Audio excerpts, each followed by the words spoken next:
So this is a test. This is a test. So this is a test. This is a test. Oh, so this is a test. This is a test. Oh.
see. Audio. Video. Why is... No, should never, ever...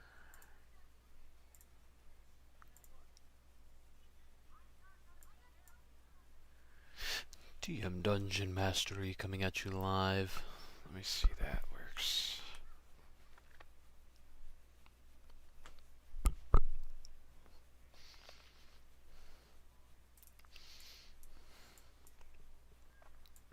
So that does work. Good. Excellent. Now any sort of...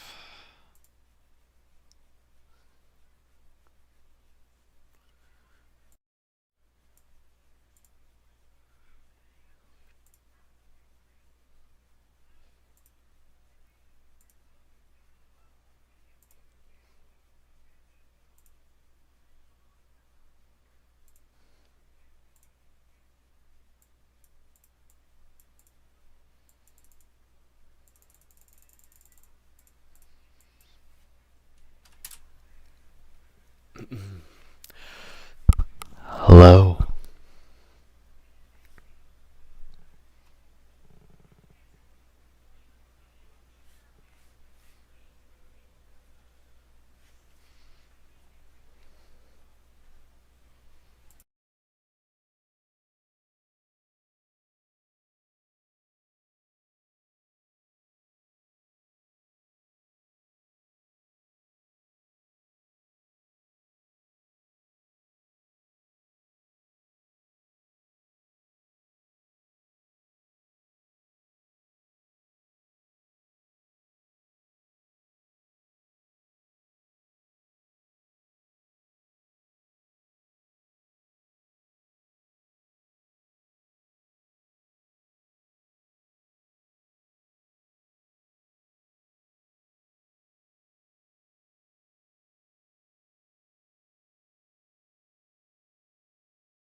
I seem to have fixed the problem.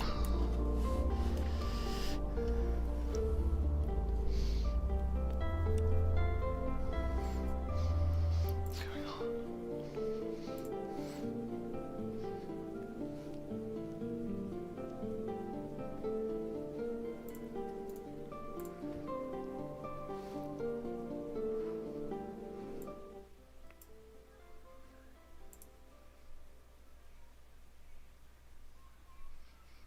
Excellent.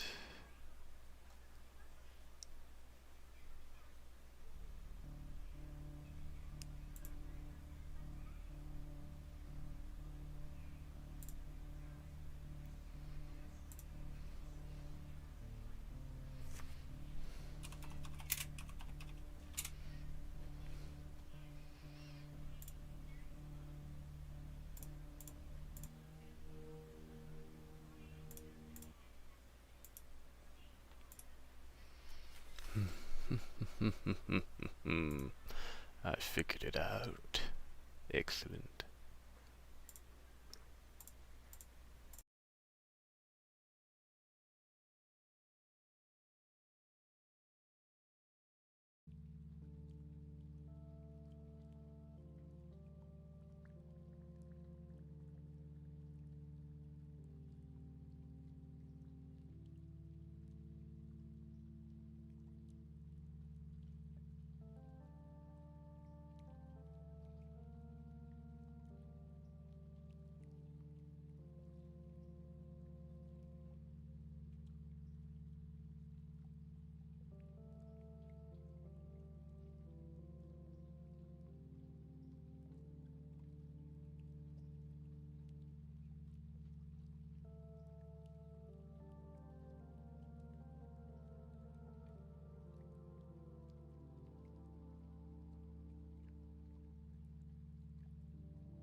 What's up, everybody? DM Dungeon Mastery live for the first time. How's it going? Hopefully you guys can hear me. Hopefully it's working. I just spent like the last 40 minutes trying to get this to work, so...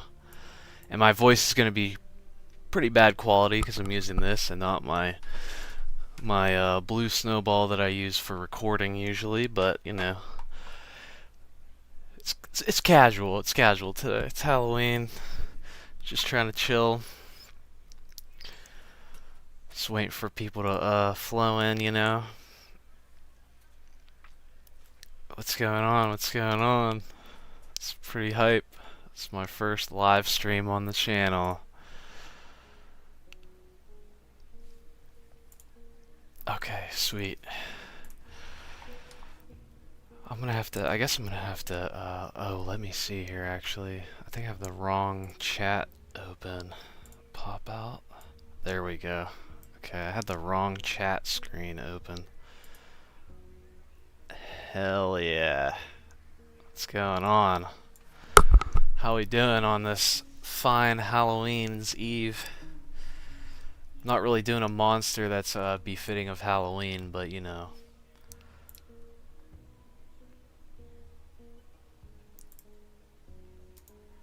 That's my audio on my side here so I can get a little bit of music so my brain doesn't explode. Gonna have to try to focus on doing this and also talking to the stream at the same time, so it's gonna be a first for me. Not used to having more than like 2 viewers and one of them being a bot. I used to try to stream on Twitch a long time ago, but that never really worked out, so kind of gave up on that. But you know, got a YouTube channel now, so my ink, I got a lot of stuff, bunch of random. This was my first professional tattoo right here. This was it's like a druid. He's got like a blood moon behind him. It's like pouring down onto his robes. That was my first one. This is my first real tattoo. It's a shitty house tattoo. It's "To Die is to Live" in Spanish. It's from Resident Evil 4. Then I got this one here. It's like a 3 of swords, but there's a demon. He's supposed to be 4-armed, holding all the swords with each of his arms, but for some reason the artist didn't quite listen to me. So this is actually my least favorite tattoo. And then I have a Slanesh tattoo, being that I am a Slanesh fanboy. And then I have my most recent tattoo, which is this one here. It's hard to control the camera because it's inverted. But it's a stained glass window with a skeleton holding a wine glass, because I really think stained glass is pretty cool. So, you know, just some edgy boy stuff. What are you up to, August? You running some games tonight, I seen.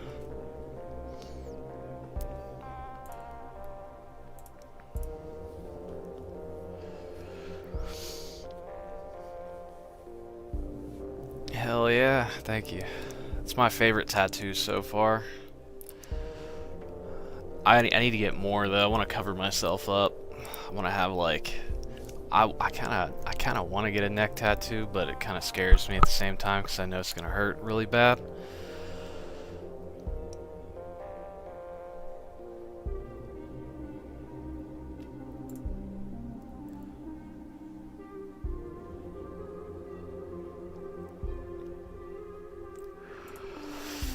That would be interesting. Sock drawer. That would be interesting. Having elementals combine. Thinking about, this is just the baseline elemental. I already added a couple abilities, and then I thought, why not live stream what I was gonna do with it, and just you guys can like watch me go through the process of making something, and then I just have you guys hanging out in the background, since I usually would just be sitting here like for like 3 hours making it over at the in-laws, getting ready for trick-or-treating. Yeah, there's There's trick-or-treating going on right now. I think my dad's handing out candy. You guys might hear kids outside.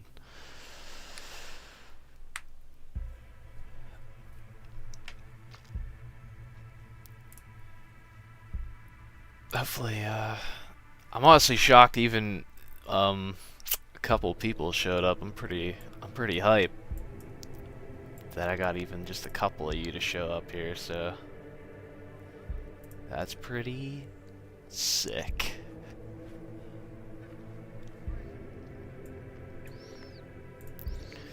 Let's see if I can. Just want to make sure. I'm afraid to move any of my screens because I don't want them to get screwed up, but I think I got everything locked in now, so you guys should be able to see. Hopefully everything that I'm working on here, I can even add a, there we go, it was transparent. I fixed it. Hopefully everything's like not too small to see. I could try to zoom in if it is too small, but I was just, you know, this is what I got. This is what I got right now. I could even zoom in a little bit if that helps. Yeah, that looks better from my small screen perspective. Might have to move my webcam over a little bit, like that. There we go.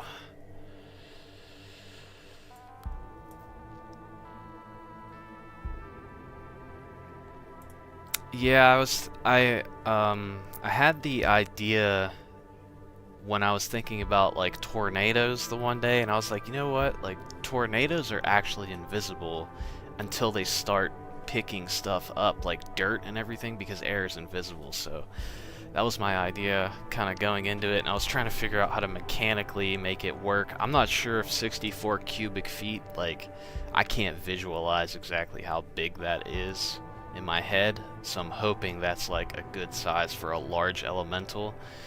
But I'm thinking, you know, this is the large elementals, this is the normal one. I want to go like one down from it, make a small one maybe, or a medium-sized one, and then I might make like, I could try to make a swarm of elementals, but I don't know how that would work yet. I haven't gotten that far. I did give it a saving throw proficiency in acrobatics, since it is just pretty much, it's literally air, so I feel like it would be pretty easily able to dodge things.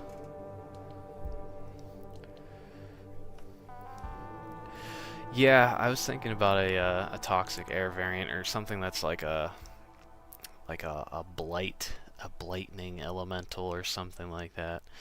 I definitely want to give all the elementals like the air elemental. I think should have like lightning damage, thunder damage, and then like bludgeoning damage. That should be its like 3 damage types. Nerd immersion. What's up, Agent Blank? I see you in the Discord all the time. We talk. How's it going? Nerd immersions video on monsters, and I hear a lot about elemental evil. Is that from 3.5? I don't think that's from 5e, right? I've never ran it if it is.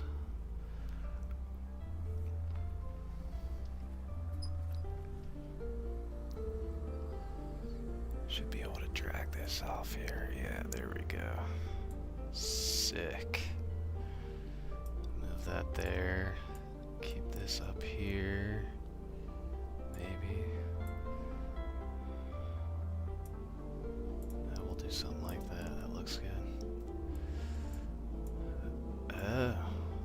I know, I watched the Dungeon Cast do something for Elemental Evil. I could have sworn there was something in like the older editions for it. What's up, Say? How's it going? Your boy's all grown up, trying to live stream now. Just hanging out with the boys. It's weird because it's like I'm talking and I can't hear anybody, but I guess I'll get used to it. Ah, variations. See, I usually, before I tackle like a creature, I'll try to watch like lore videos on on like YouTube and stuff from like a multiple different people, and then like I'll even look up like homebrew stat blocks first to see what other people have done, and then I try to like, I don't like to directly copy ideas from people, but also sometimes it's a good idea if somebody has something that like works. You don't really have to try to make your version of it, but just slightly different all the time. But I did kind of do that with my Bagman stat block because I didn't want to copy Dungeon Dad's video verbatim.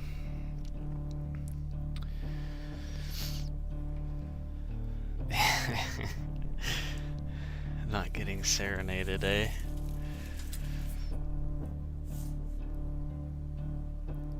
Variant elementals. I love like 3.5 has so many variants on everything. It sucks that like when you go through 5e and you just like, you would like hope like, okay, the air elemental is CR 5 at a baseline, so it's like by default your characters will not encounter this at least until they are level 3 to 5, because if you encounter it before that you're just gonna get one shot more than likely. So like I wish they would just give us like 4 stat blocks per creature, even though I know that's like probably asking too much, but like I want to see more creatures get the dragon treatment. Like you have, you know, wormling, young, adult, ancient. For the air elementals I'm thinking like really tiny to like man-sized, and then we have the large one, and then we have like a literal like tornado-sized one, like gargantuan. I do think 4E's lore is pretty damn good compared, not that it's worse than 5E, but I like 4E's lore a lot. I listen to a lot of like lore reads whenever I'm driving. That's like my big thing I like to do. What's up, Sim? How you doing? This is my first stream, so you are catching the very first stream. Jason, I have gotten requests to do the Aboleth before, and it's not that I'm not gonna do it. They are intimidating because their stat block isn't bad. It's pretty interesting, I think. You know, they got a lot they could do with their stat block, but I definitely could try to tackle it. That's gonna be a big video. I don't know how I would make other variants. I think I have to really like listen to their lore before I go into a full. I mean, they have a decent amount of lore in here, so I'd have to read it. I know I do like their curse that they can do, where it turns you into like a fish person, though. That's pretty cool. I wish more creatures had stuff like that on the higher end of things, like stuff that gives you lasting effects that you come away with after you fight the monster.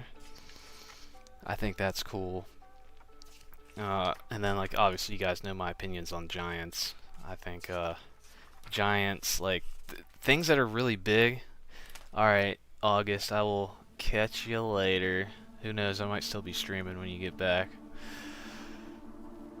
Aboleth is a powerful monster with deep lore. Yes, that's the problem. The more I look at a creature, like something like the Beholder, like I think the Beholder is already a really good creature. It's like, actually, it's honestly my favorite creature.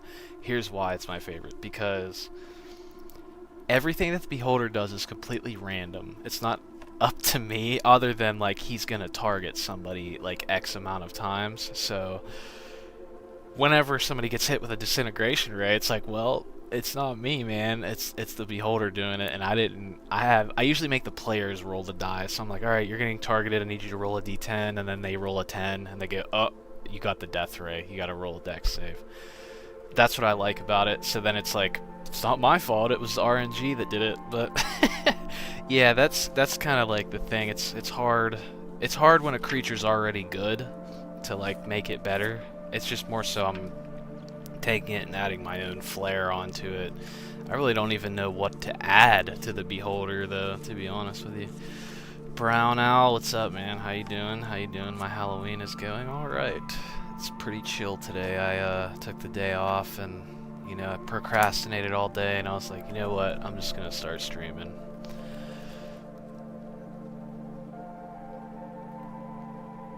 Aboleth has some awesome lore, but they aren't that powerful on their own against a high-level party. I haven't ran one yet, and they're like a aquatic monster too, so that's always a challenge, because like I haven't ran anything that's like underwater yet, so I don't really have too much experience with like an underwater fight, so that's like definitely something that I'd have to really get used to. And Jason, I'm glad that you say that the giants are what intrigued you about the channel. That was actually that was my main inspiration when starting the channel. I was like, I gotta do the giants first before anything. So I'm glad that like people liked the initial reworks. I still want to go back and redo them all because I feel like I've changed so much since my first my first rework that I've ever done on the channel. What's up, Spencer? How you doing? My favorite thing about the Aboleth is that it has the racial memory of its whole species. Everything known to the Aboleth race is known to... Oh, that's pretty awesome. I didn't know that. One Aboleth has a ton of knowledge. That's pretty sick. See, one thing I do like about the Aboleth is it's an aberration. I'm pretty sure it's from the Far Realm. Most aberrations are, and the Far Realm is like my favorite place in D&D. It's so creepy. There's so many things you could do to like torment your players with. Obviously, I don't torment my players. I'm a nice DM. Unless Say's still in here, in which case I can't lie. I do torment my players sometimes, but I give them really powerful magic items to combat stuff. What's up, Spencer? Spice Dog, what's up? Sorry, I'm getting behind here. I ramble too much. They need minions. Yeah, Chul, I did listen to either, I think it was Bill Allen, his Monster Monday video, or it was the Dungeon Cast video on Chuls, where I do know that those are like minion creatures, so it's kind of like if you do the Aboleth, you have to do the Chuls too. The reason why I'm messing around with an air elemental, if I even ever get to it, because I'm just chilling, man. It's been quite some time since I got to kind of just make something that not that I haven't wanted to make everything that I let people vote for, but I wanted to do the elemental a while back and nobody voted for it, so I'm kind of like, you're gonna watch me do it. And then, you know.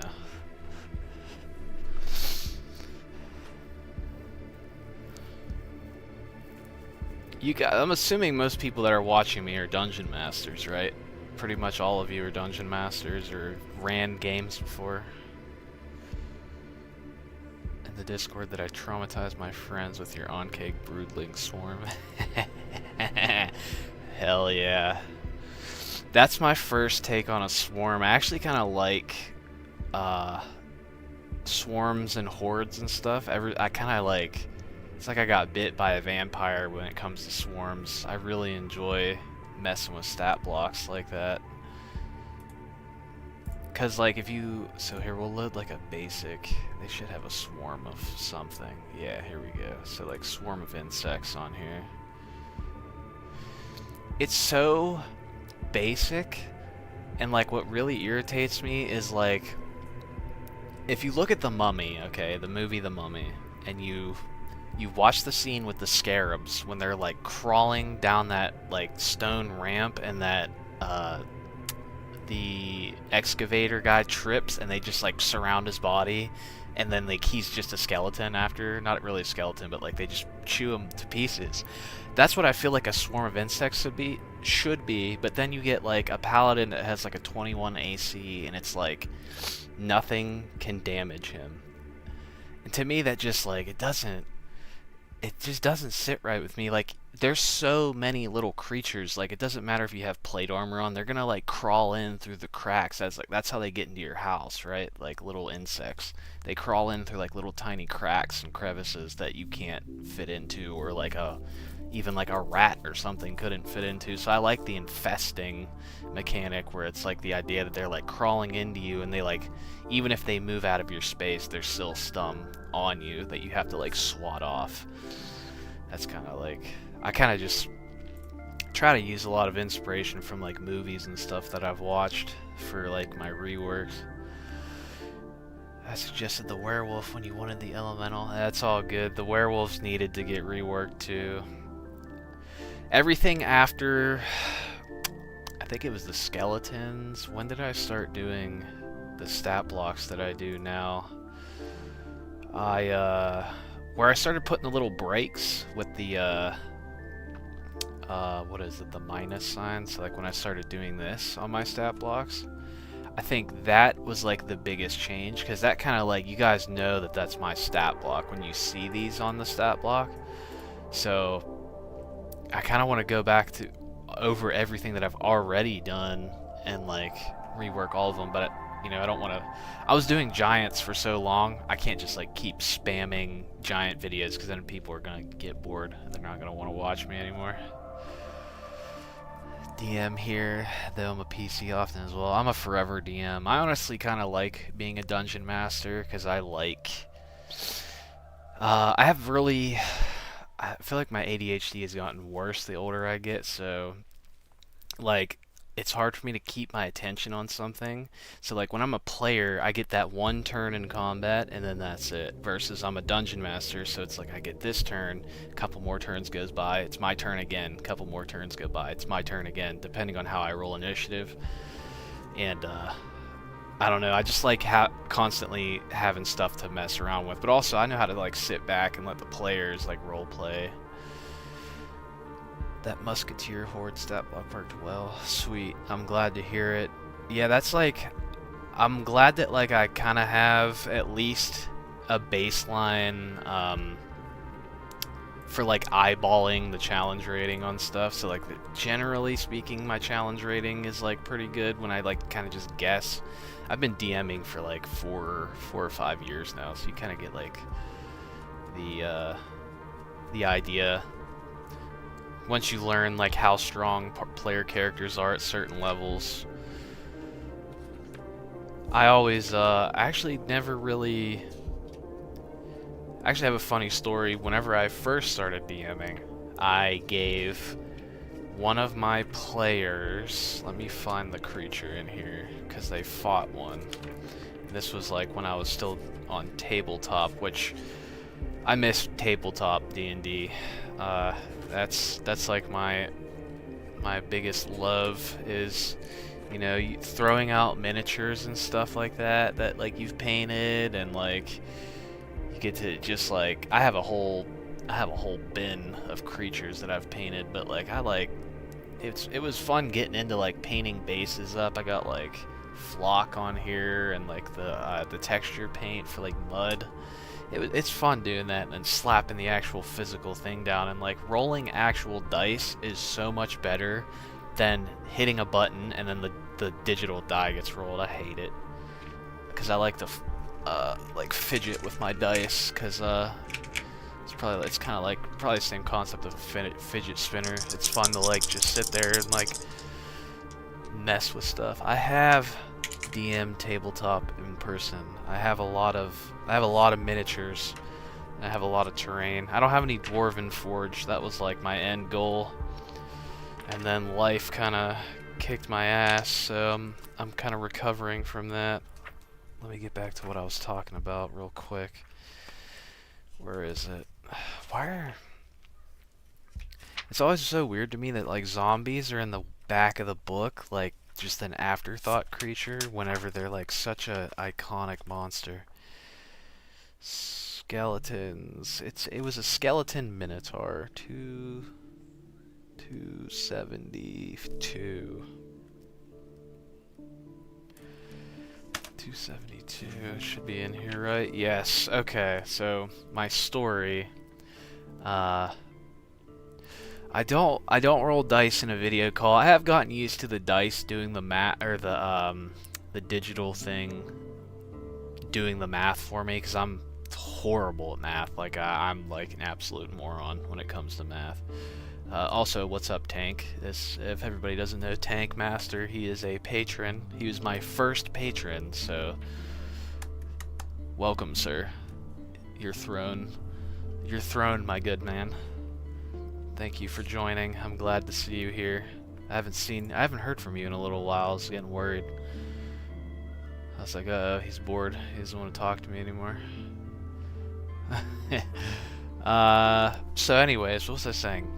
Yeah, about my early DM mistakes. So, my players fought one of these real early on in one of my campaigns, back when it was just Silly Town D&D, and I didn't have a structure for anything. I didn't have a world map. I didn't have anything set up yet. And I was like, oh, let's look at the stat block. Oh, the Minotaur Great Axe does 2d12 slashing damage, so, you know, my fighter character defeats the Minotaur, and he picks his Great Axe up, and I'm like, oh yeah, it does 2d12 slashing damage. And then suddenly, he's like one-shotting like everything, while everybody else is like, the Warlock's trying to cast Eldritch Blast, and you know, he's over here doing 2d12, and I have to nerf him on the spot. I'm like, oh my god, I don't know how I did that, but we gotta draw it back or something. Luckily, I've gotten better with that stuff, but I'm kind of confident enough in my ability to balance things now that I do like giving players big weapons and things like that, because from a player's perspective, it's really fun to get stuff like that. In Baldur's Gate 3, I was kind of bummed out that you couldn't like use the ogre weapons, even though obviously it doesn't make sense, but it's just funny to use an oversized weapon. I also seen a lot of requests for the Scarecrow. We're gonna have to do that one eventually still. I guess we'll just leave this here, and I will start slowly trying to edit this stat block for you guys while I'm just chilling out reading chat. You know, so let's see what we got going on here. I think for the special traits, I was thinking about giving it magical attacks because it is an elemental, but then I was like, I don't know if that logic checks out or not for an elemental, just because it's part of the elements, so maybe not every attack has to be magical. I did increase the AC. Well, actually I didn't increase it, but it increased because I increased its dexterity modifier from increasing the dex here.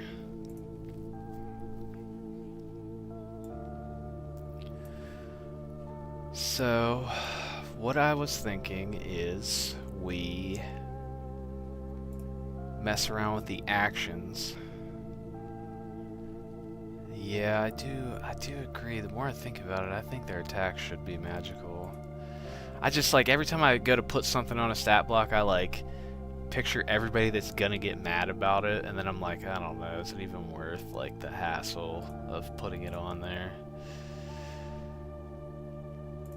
Screw it, we'll throw it in for now. We can edit it out if it's problematic and irritates people, I guess. Move that to the top there.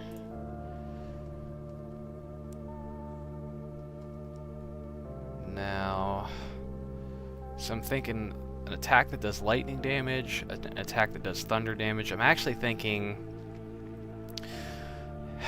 an air elemental is probably incredibly loud when you're in the vicinity of it, so I didn't want to necessarily make it deafen you if it moves into your space every time. So that's what I was thinking originally. It's either I'm going to do that, or I'm going to give it an attack that deafens you until the end of your next turn whenever it uses it, or the start of the elemental's next turn, because deafen it's not too bad of a debilitation, and I think it really warrants it for this, because you know, it's a literal localized tornado monster that you're fighting. So I even looked up like a tornado, like your eardrums would get blown out if you got sucked into a tornado. Obviously it's not quite a tornado, but you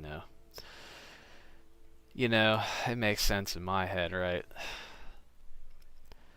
I always try to look through the book, maybe find like some like special passives that like I was not aware of or something like that. So let's start trying to come up with some stuff here. I do like the slam attack, but I also want to add a category for the slam attack to be under, which is a should probably put this on my stand up here. Let me set this out of the way. I think my music stopped playing. I need background noise or my brain explodes. There we go. If you guys are dungeon masters that play on tabletop, invest in one of these. It's like a cookbook stand. It comes apart like that. I got it on Amazon. You can put your books in it, and you get a little stand like that. I gotta put this so it's not in front of the camera like that. There we go. So I'm gonna flip to the elementals page here so I can have some inspiration. Maybe once per round when it damages you, they have to make a con save or become deafened. That is a good idea. I did think of that. I always try to keep like the length combat takes in my head. Like whenever I make an ability, it's kind of important not to make everything require a saving throw. So like if I made just like every slam attack requires like a saving throw or you get knocked prone, it's kind of it slows combat down, but also at the same time it makes sense. So it's like you have to weigh the options there. Some dungeon masters don't care, but like I've had combats where they've gone on for like 3 to 4 sessions. So yeah, combat can definitely drag out in 5e. That's kind of what I really like about Shadow Dark, is it's real snappy.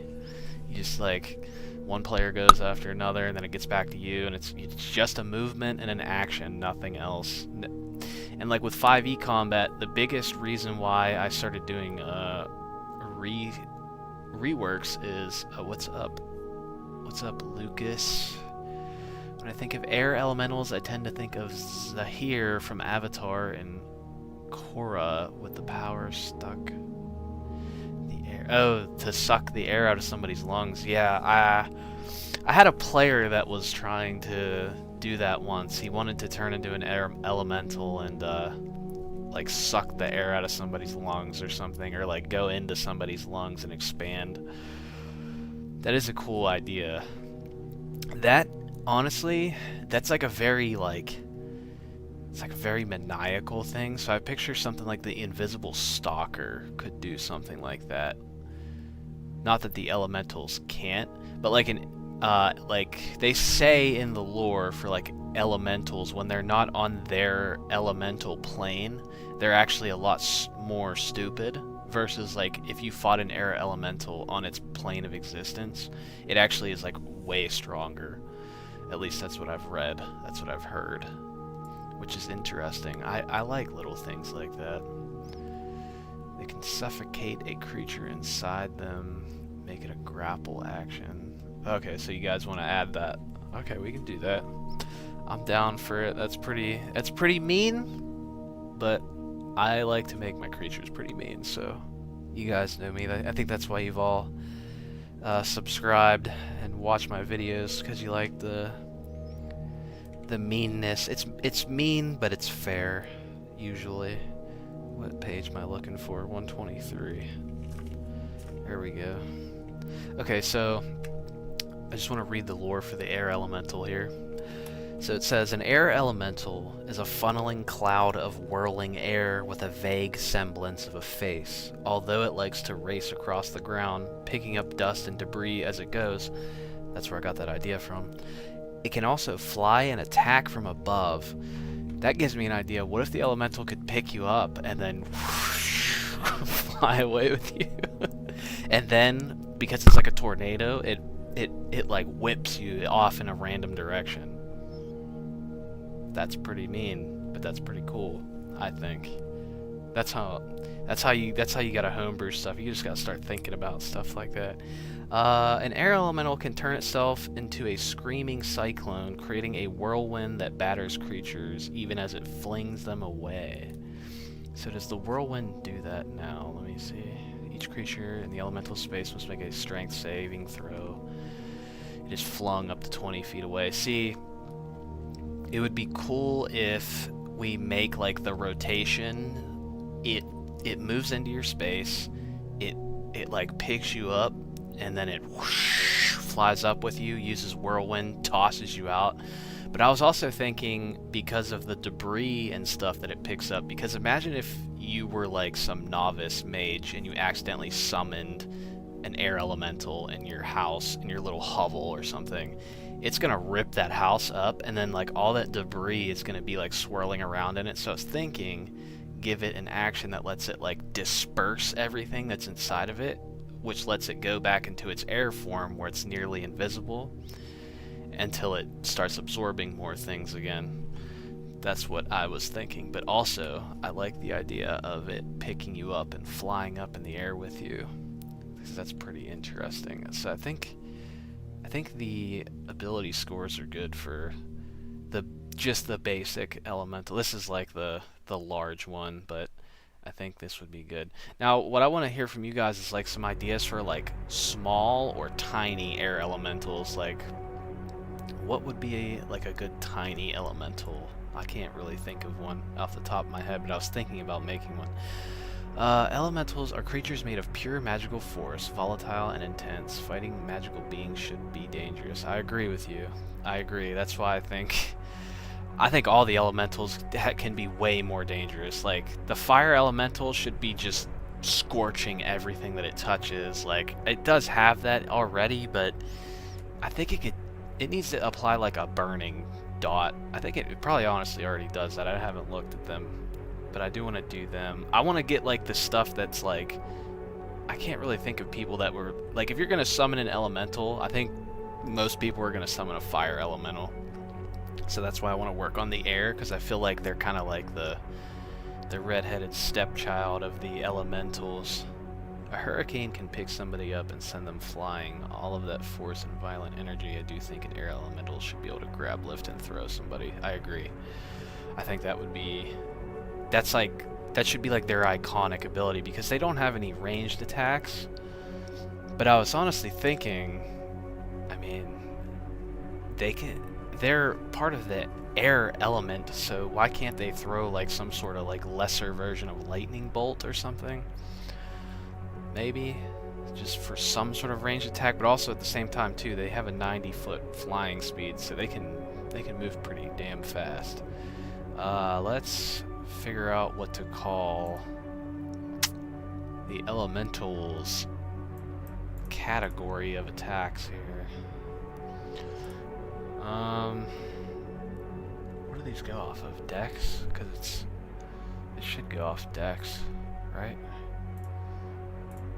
It's its highest stat. Now, I'm going to take this out because that's pointless bloat for the text. I'm going to do that, indent. So this is proof that I don't have like a Ghost Raider for when I make my stat blocks, because I think somebody said that they thought that I was having somebody else make my stat blocks because I sound bored whenever I talk sometimes, but that's just how I talk. I think people just aren't used to hearing me talk a lot. What about a breath type weapon that knocks everything back and breaks glass like windows? That's a good idea, like a thunder, some sort of like thunder wave or something like that. That would be pretty cool. I was thinking like in an AoE around it, but that could work too. You can make it audible, like actual thunder. So like whenever an air elemental uses the attack, it's like you hear it from really far away. Let me see, what was I doing here? So we go like this. What do I call the air elementals? Like the category of attacks. We'll just, for right now, we'll say. Shit, I don't know what to call them. other than unarmed strikes, but I don't like that for an elemental.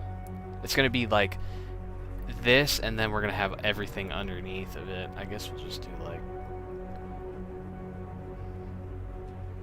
Raging Gale or something like that. I don't know. It's lost on me. I don't know what to call it. Oh, that's right. I was gonna add a... I was thinking about adding this as a special trait. Now, I don't know if you guys think this might be annoying, but I think also creatures that start their turn within the elemental space are deafened until the start of their next turn. Honestly, I would say until the start of the elemental's next turn. The loud howling winds create a cacophony that disrupts sound. We can probably take that out. I think that would fit, but I don't think that's really too disrupting, to be honest. Alright, Tank Masters, good seeing you here. Have fun. Compressed air. Compressed air, that's not too bad of an idea for a name.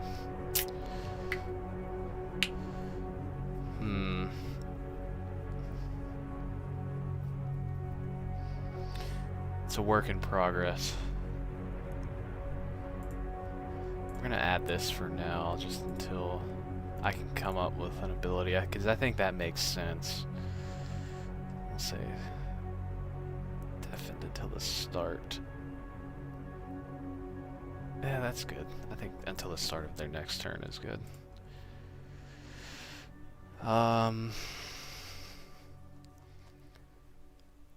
So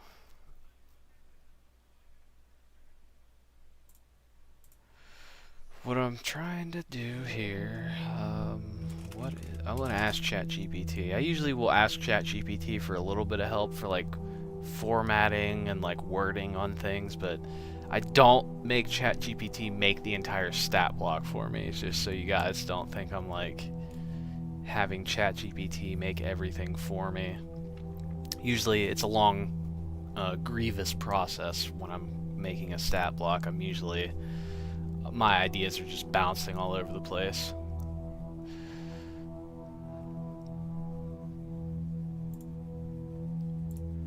Could be a scorching ray type thing. Yeah, that's a good idea. I kind of like the cone, because the scorching ray thing could be like lightning though. I think that would definitely work. I like the cone, like thunder, like a thunder wave. It does like a ton of thunder damage or something. You have to make a con save. So I think it should have like attack rolls, something that forces a con save, and then like a ranged attack roll with like lightning. And then with like its melee ranged stuff, it should be able to like engulf you, fly away with you, and like pick you up. Something like that. We'll call this like elemental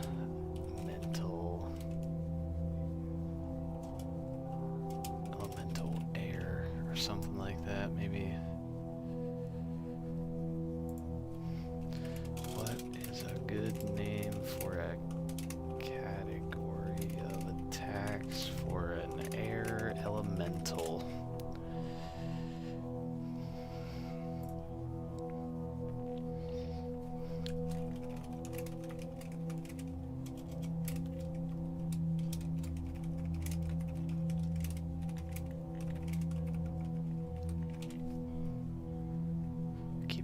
Chat window keeps disappearing on me.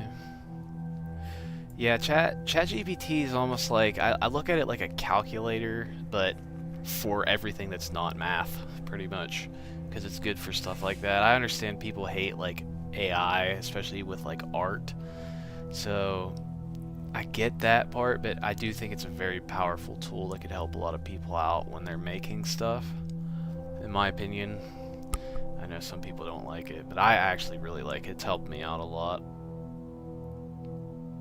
Tempest Touches, that's a pretty cool name.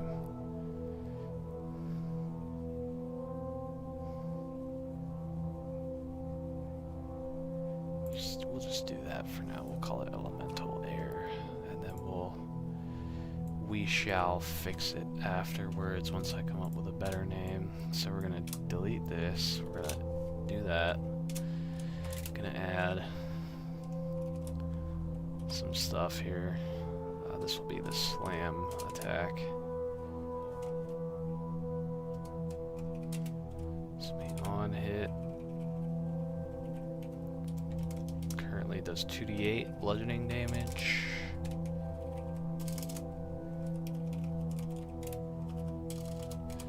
And then we just add a shit ton of these here.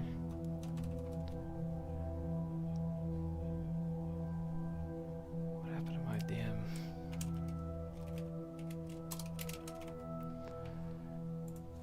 Go until it starts clipping down. Let me see. So I gotta delete 2. This is the ye old process of making a monster. What about Living Gale? Sounds like a campaign setting. That is a it does. That's a good idea for like a quest line if you want to make like an element, like air elementals invading the material plane or something like that. That would be a cool idea.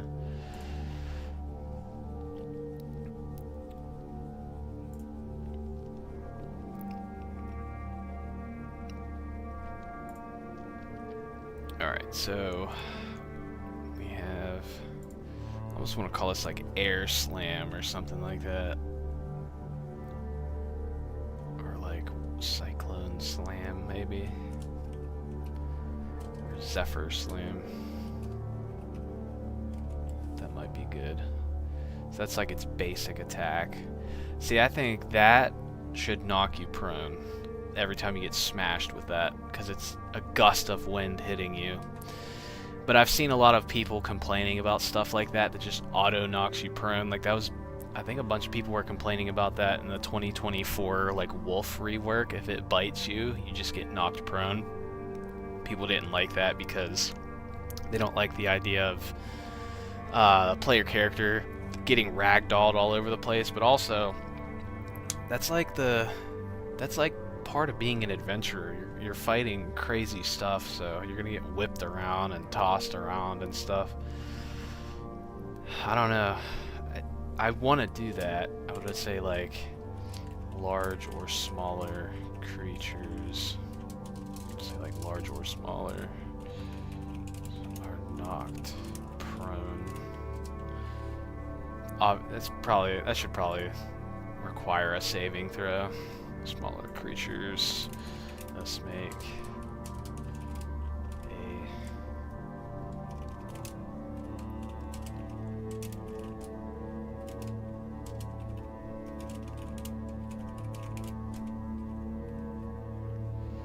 something like that.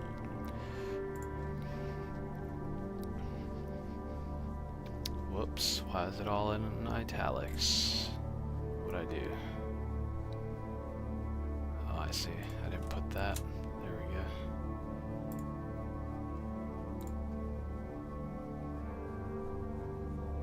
What the hell? Why did that happen? There we go. Okay, that looks good. Okay, so we got Zephyr Slam. That's our first attack. That's its basic attack here. Strength check to stay on your feet. Yeah, I think a strength save is warranted there, just so it's not too annoying, and it kind of makes sense. I think if it's like gargantuan though, it should just automatically throw you to the ground. I feel like 5e stat blocks need to be meaner. So do I. I think that's the biggest reason why nobody wants to run high level campaigns, because like you look at like a Lich's HP or something, and it's got like 100 hit points or something like that, and it's like a barbarian. If he hits like 2 or 3 times, he's destroying the Lich in like 1 round or something like that. Obviously you have to play it smart, but some things on the higher end need their hit points bumped up like immensely. I think like people are even saying like the Tarrasque is really weak. I've never, has anybody in here ran a Tarrasque before? People, I was getting some requests to rework that too. To make grappling easier for the air elemental as part of its combat thing, what if failing the basic strength save by 5 or more, they're grappled instead of prone? It's a good idea. Yeah, I should do something where they can get grappled. What if I say they're knocked prone or grappled based on the air elemental's choice? Because it kind of wants to choose to grab you or knock you prone, I guess. I could make it a separate attack too, but depends.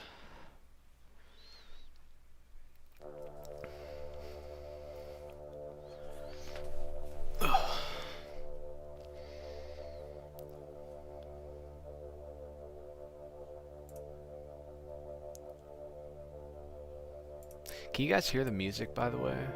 Hopefully it's not just dead silence with me just sitting here breathing. We're running games for high-level players a long time now. Yeah. Yeah, I recently, like, my players are level 13. I think they're 13. I said 14 in the Nothic video, but I'm pretty sure they're 13. And it's pretty crazy, some of the stuff they could do, but also at the same time, if you make stuff hard enough, you could still make it challenging. It's just you have to think bigger. Like, they're not just fighting goblins. They could easily just cut through swaths of goblins now, unless you make horde stat blocks like me, of course. But you gotta like start. The problem is what really is the problem is everything at high level has to be homebrewed for the most part. Like, it's very hard to just run something straight out of the book. Otherwise, it's just gonna get absolutely steamrolled.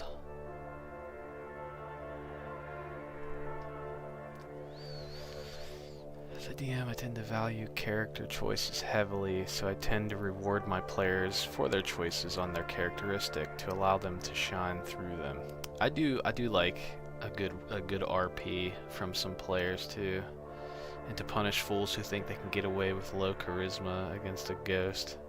Yeah, you always gotta. I like when my player characters have like weaknesses, so I don't like when everybody's just like a catch-all. They're good at everything. Last Monday, my level 14 players reached level 15. They helped the king of their country capture a major city from the enemy kingdom. That's pretty cool. Sim, I noticed you do a lot of like, you're doing like entire like countries battling each other. I've never done anything like that. I have, like, there's a war going on in my world right now, but it's not like something huge, because whenever I made my world map, I made like most of the civilized races live on the middle continent, but like they're all part of a dukedom, so none of them really go to war with each other, which I kind of regret. I almost do want to destroy my world and start over again, but also I don't want to destroy my world because I put a lot of TLC into it. Autofill tends to nullify the differences between play characters, though I can understand the necessities. Autofail. What do you mean by autofail? You mean just like stuff that doesn't require a saving throw? Let me keep working on this while I'm asking questions. Most of the enemies my players face are humanoids. Goblins, humans, soldiers, lots of regulars, sometimes brutal. Politics. Magical and supernatural enemies exist. They're less common. It's almost a good thing to do that, because then when you do introduce something that's like from the far realm, it's like actually terrifying. It's like, oh, what do you mean a beholder? What is a beholder? You know, I almost think like it should be able to knock you back too with its attacks. Is there like a 2024? I need to look up the weapon masteries in 2024. I wish we had like a definitive list to easily find like what they do. Let me me switch the music here, it's getting a little weird. Put on some like... Oh, that's good. Never mind, that'll work. We also got that too. Sorry, where's my chat? Where's my chat? I agree to an extent. I don't think auto-inflicting heavy conditions would be fair, but minor ones like prone or grappled makes sense. Yeah, that's kind of like where I'm at with my dot damage stuff, like my lacerated and bleeding. I don't know if I want to have them like make a saving throw or get the condition, or if like you just get hit and then you have the condition, because somebody was like saying something about that in my video comment about he was like, I feel bad for your players because they have to be heal bots, but also magical healing can be like from healing potions too, so it kind of just makes having like any sort of healing on standby that's like magical important. But also I understand what he's coming from, because I could understand. I think a lot of people just aren't used to my creature creation style at the same time also. Whoops. Let's see here. So we're gonna call this next one something else. We gotta do like...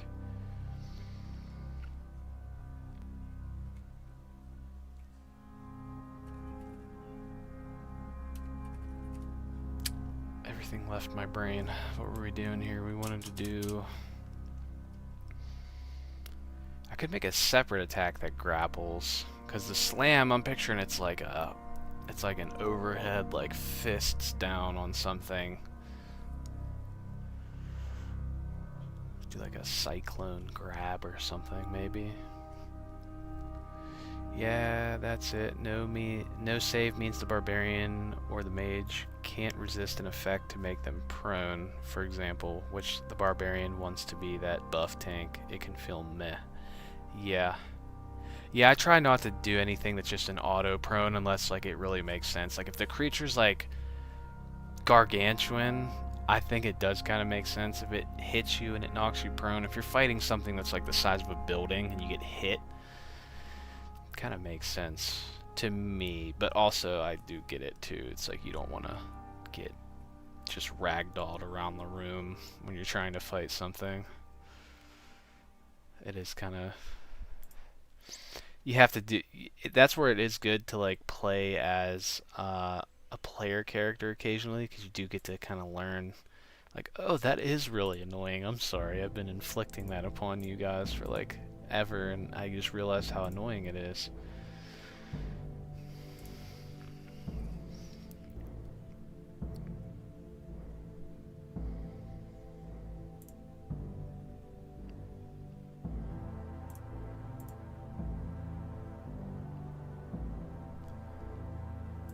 So we got, what was I thinking here? Maybe, yeah, Zephyr Slam sounds good for something that knocks you prone.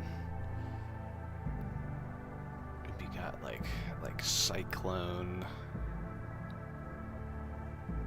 something. Cyclone something, or like Vacuum Strike maybe.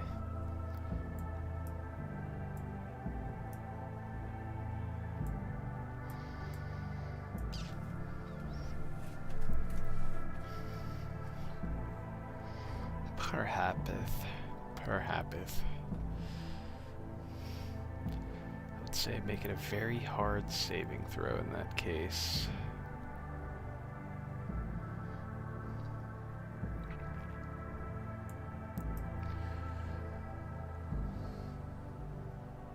Okay, maybe we'll come back to that. Let's think. Elemental strikes.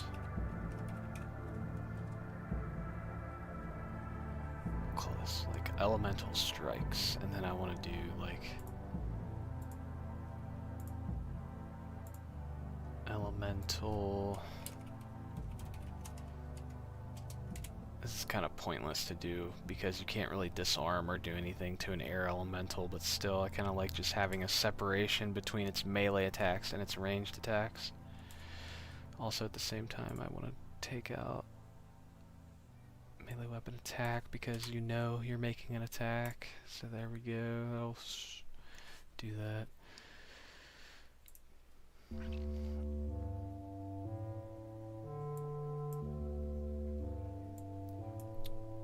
Let's do like Cyclone.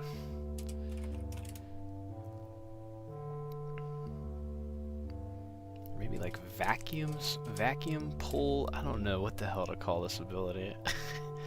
for the grapple one. I do like to experiment with stuff that like auto crits too, because I feel like monsters don't really get a lot of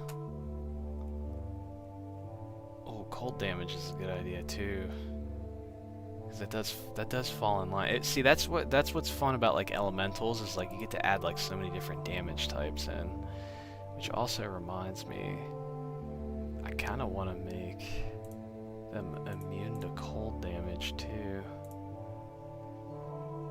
I think the water elemental does a lot of cold damage though, that's the only problem. But they would have bludgeoning damage too, so that could still work, I guess.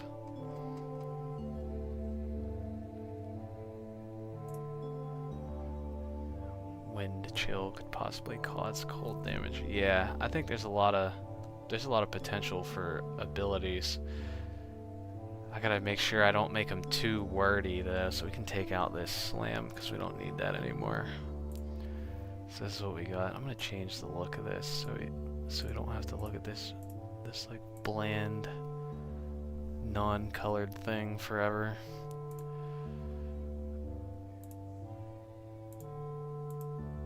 Onto the purple one. Gotta head out for now. Alright, man. Thanks for stopping by. Peace out. I might be on for a while, so we'll see.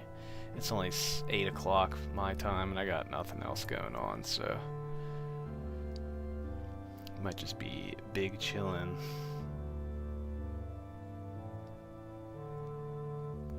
Man, you guys really liked the Nothic video, huh? Okay, focus. I have to focus. My brain doesn't like to focus. Okay, so Cyclone pull, we'll call it.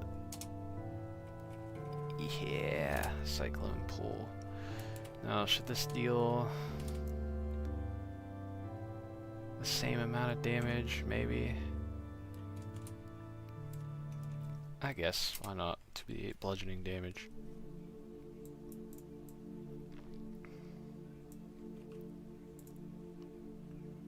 I guess we could just copy all this. Failure. They are grappled. Then we'll do an escape DC. DC is the elementals. Should it be its strength or its dex? That's the question. It makes sense for it to be strength, but also it's... I think an air elemental is empowered by its dexterity.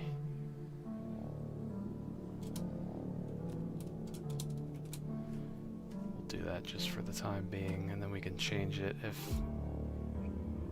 we don't like that. So we got already adding so much more to the stat block. It was literally just a slam and a whirlwind before, and now we got, you know, 2 different types of attacks, which is cool.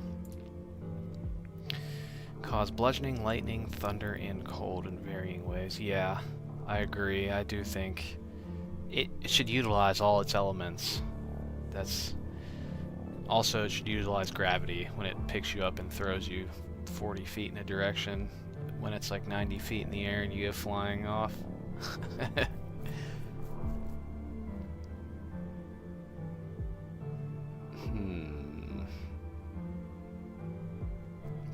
So those are its like physical, like it slams, and then it like pulls you in. Should these... I almost want to make these like a 10-foot reach, too. Just because, like, I don't know, it feels like it makes sense to me.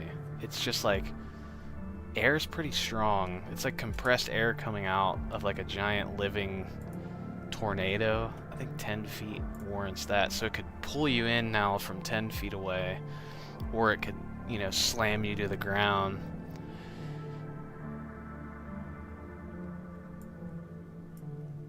This is going to be a slow combat, though. Every attack it does, it's going to require a saving throw. It's going to be kind of annoying for some people, but... So it's wielding most of the things it's immune to. Yeah, that's what I was planning on doing. Cold Lightning, Thunder. I think those are good. I guess you could do force damage, but... I don't really know exactly, like, how to describe. Is force just, like, impact damage?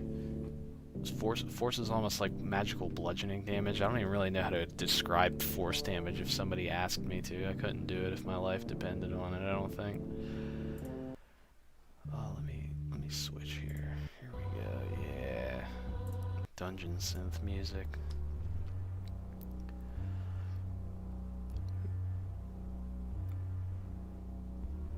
Well, shit.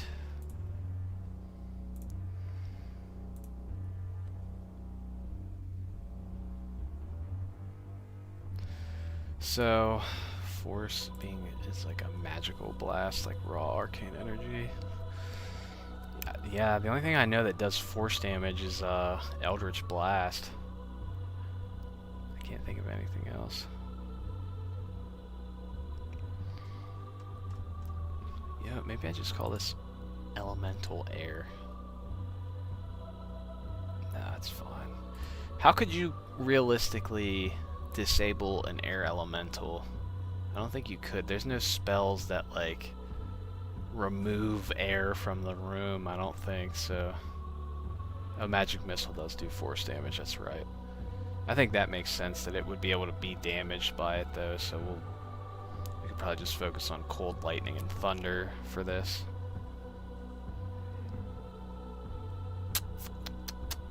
Yeah, that looks good. Let me see, what else we got going on here?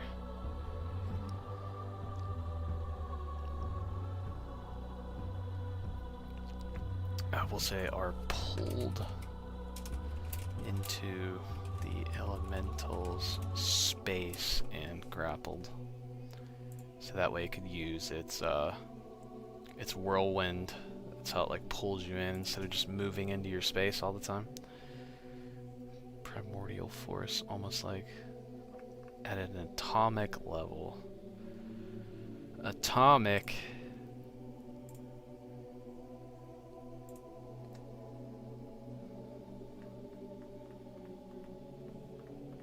I just realized also, air elementals only speak Auran, so how do you command them when you summon one of them? Because they don't understand anything you're saying unless you speak Auran.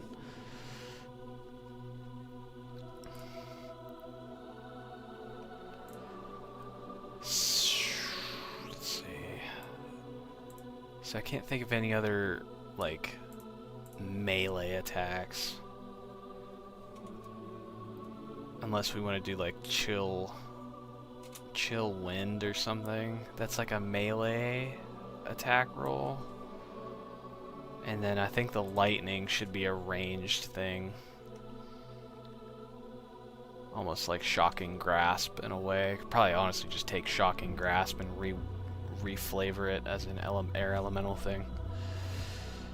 Could use Wizard. Yeah. They say, I think I read something somewhere, it's like the ritual for summoning an elemental is easy, it's the controlling them that's the hard part. Let me shrink this here, there we go. I don't got any extra stuff going on.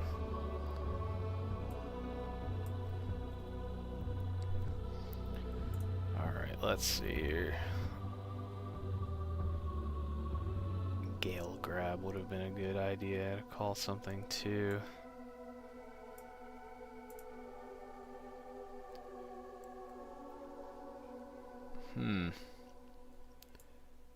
For now, this will be the template name. We'll call it like chill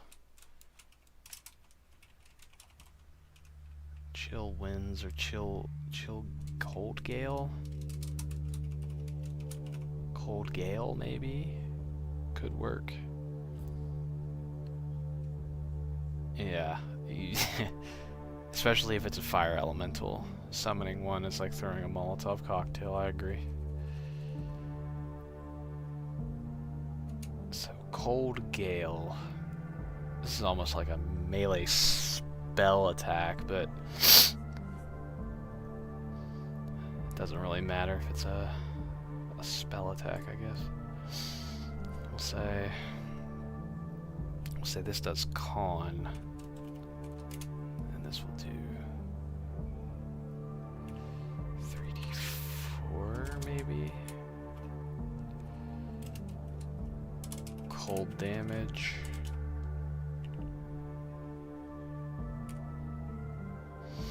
Could even look at let me look at popping in for a minute while at work. What's up, Jared? We still shooting around ideas? Well, I started working on it. I'm just adding stuff at this point. You know, trying to not keep it too much dead air, and I'm just kind of editing stuff as I go. I'm about to start looking at spells here to like reflavor his elemental abilities. I think I don't need all this big ass screen space up here. We're gonna put the chat right there. Lovely. Okay. So you think the cold damage should make somebody slowed? Oh yeah, the music is really good. It's from a YouTube channel called CryoCrypt. I really like it. They call it dungeon synth music. It's really good. I love it. I started using it in my D&D games. What was that? Yes. See how easily I get off track. Chill touch. That's a necromancy spell. It's not gonna really do much.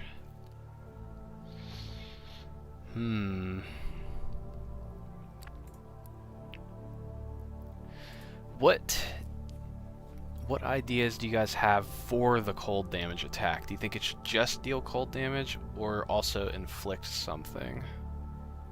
I think it should inflict something. Although everything that it does already is like...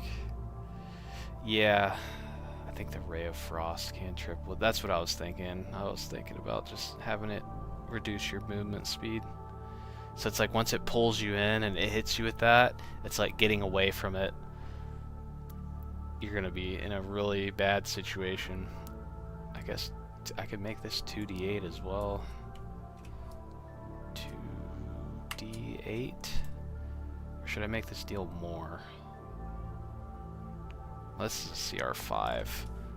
We'll do 2d8 for now. 2d8 cold damage, and I'll say large or smaller. Smaller creatures are... Creatures... Movement speed is reduced by 10 feet until the start of the elemental's next turn. Boom. Boom. Let me see here. I don't know. I kind of want it to deal... It does less damage though. I guess that's fine, right? It's like it inflicts something, so it does less damage, but it reduces your movement speed. And there's just no save because it kind of makes sense.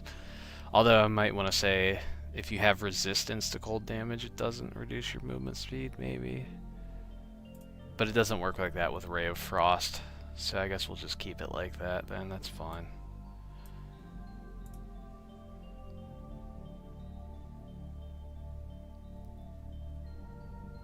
Looks good. Looks very, very good.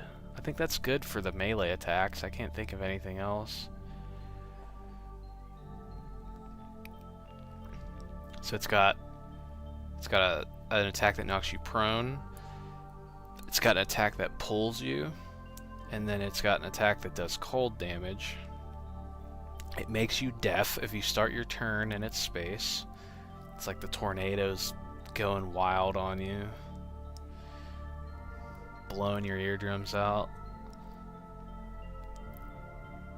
Then being resistant to cold damage is its own reward. Yeah, I guess you're right. They'll just take like a little bit of damage. Now, this is a I feel like 2d8 isn't enough damage, but then again, it does make 2 attacks, so it's like 4d8. It's fun. I don't want to make it too strong. It's only CR 5. Yeah, that's good. Now we'll do elemental magic, maybe, or elemental. The hell should we call the ranged attacks?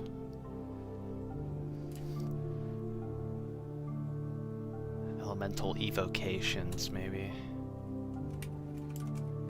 Yeah, that sounds good.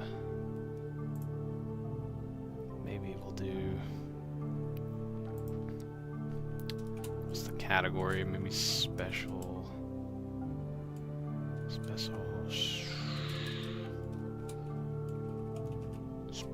elemental action. No, I don't know what I'm gonna call it. Is there? I don't think. No, these will just be ranged attacks. So just call them special ranged attacks. Special ranged actions. Special ranged action. Yeah, that's good. And then we got. One second, I forget how does it do?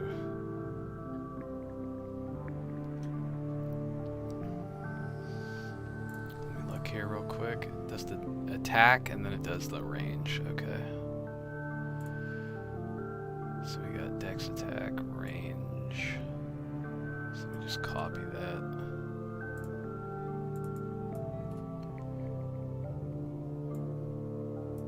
What should the range on these be?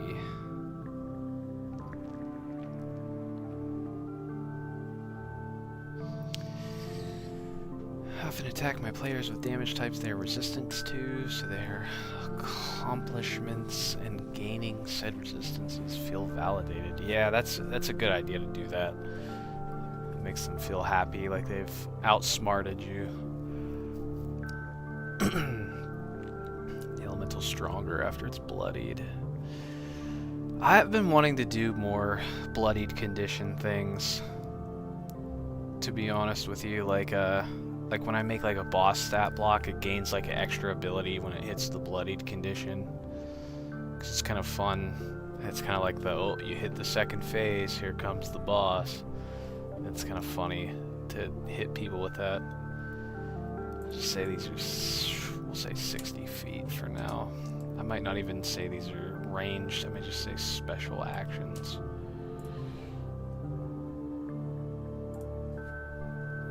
Yeah, that looks good. Alright. Do that. We're gonna copy this. We're gonna slam that in there. We're gonna just copy that. So for the first one, I definitely want to do like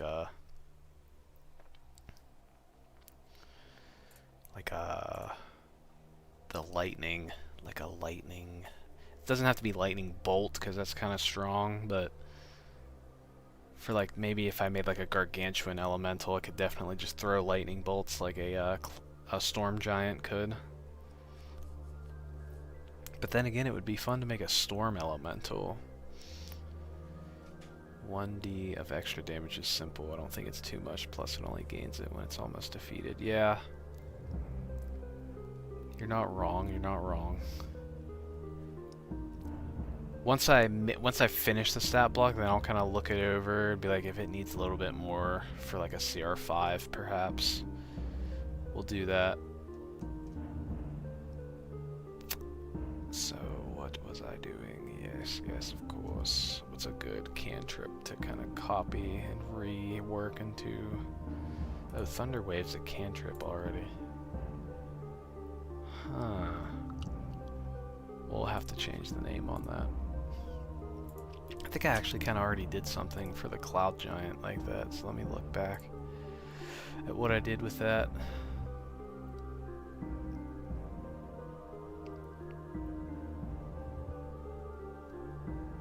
My favorite CR5 monster is the Night Hag.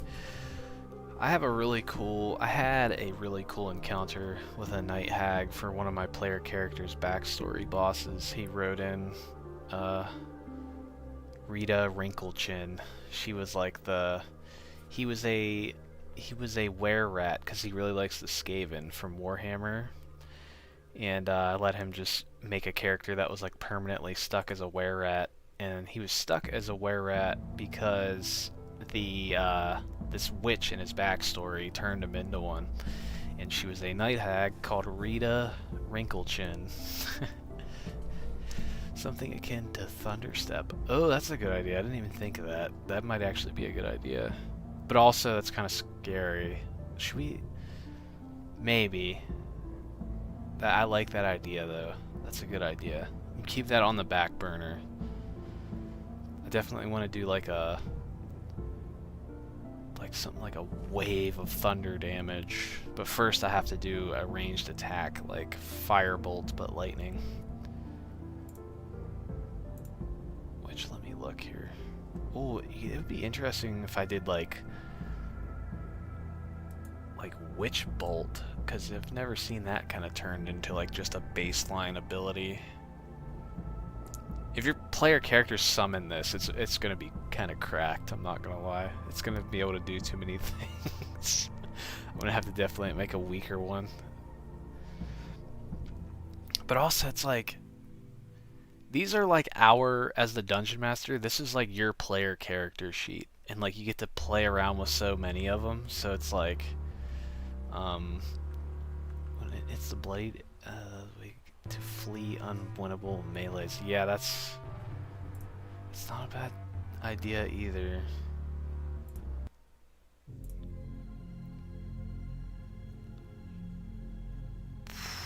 How OP do you think it would be if I made Witch Bolt into a...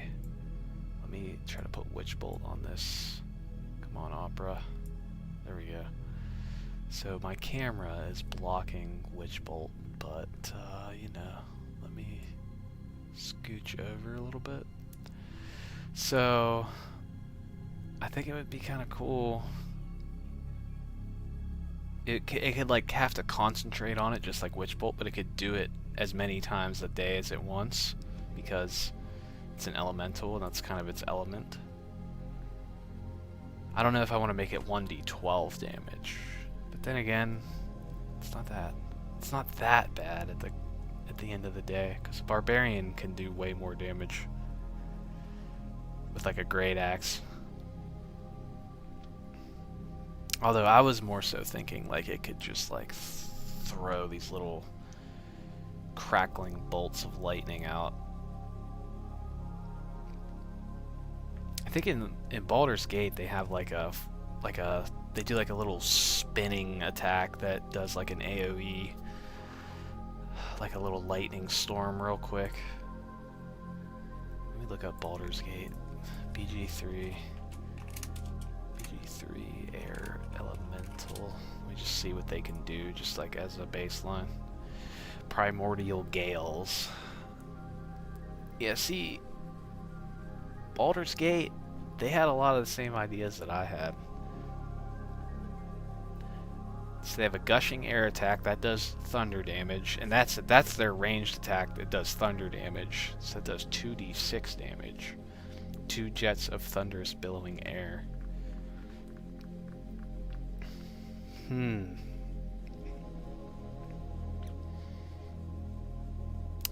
So Baldur's Gate's melee attack does lightning damage on a hit as extra damage. And it actually does 4d4 damage on a hit, which is a lot.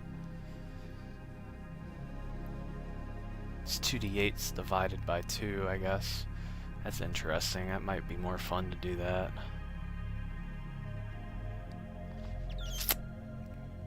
Decisions, decisions, decisions, decisions.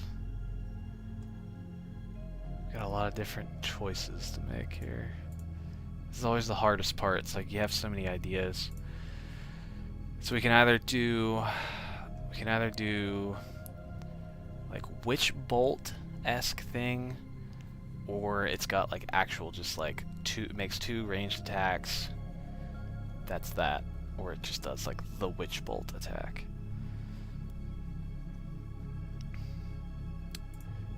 It's like kind of hard to even... How would you describe the elemental like lassoing you with like an electrical beam of lightning too? It's like kind of hard to explain it, right? It's like how is it able to do that? But then again, they are magical, so...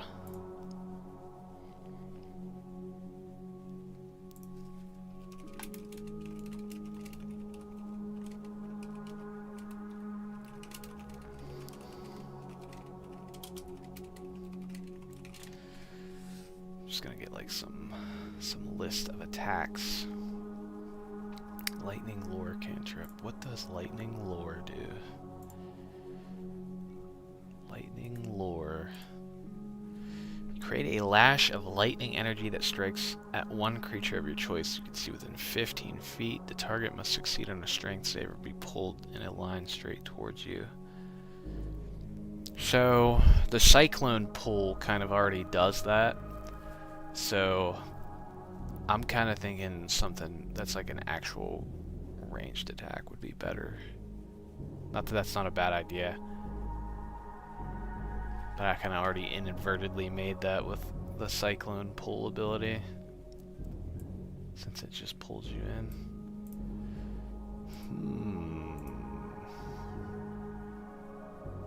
And there's always also just taking like the firebolt cantrip and then just saying it does lightning damage.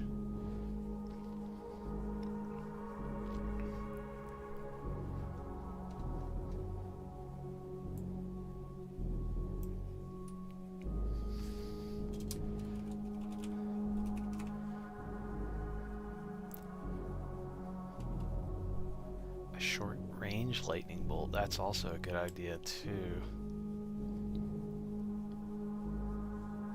Description. Describe to the player they feel static cling to them and lightning jumps out of the elemental each round. That's a good idea. Damn, I got too many things I want to do now. How do I want to do this?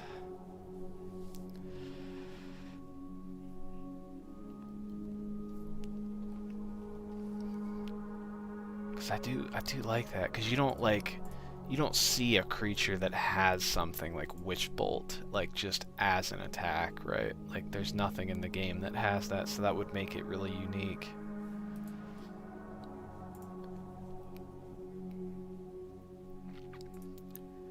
It's kind of like Lightning Leash or something.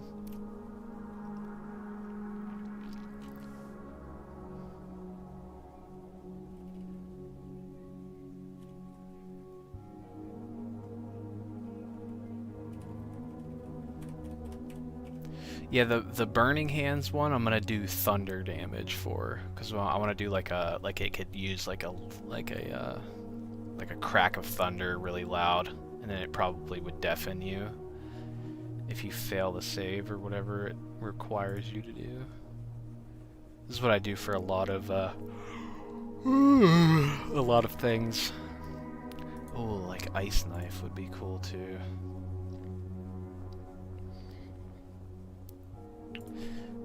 We already have cold damage, we don't need Ice Knife. What does Hail of Thorns do?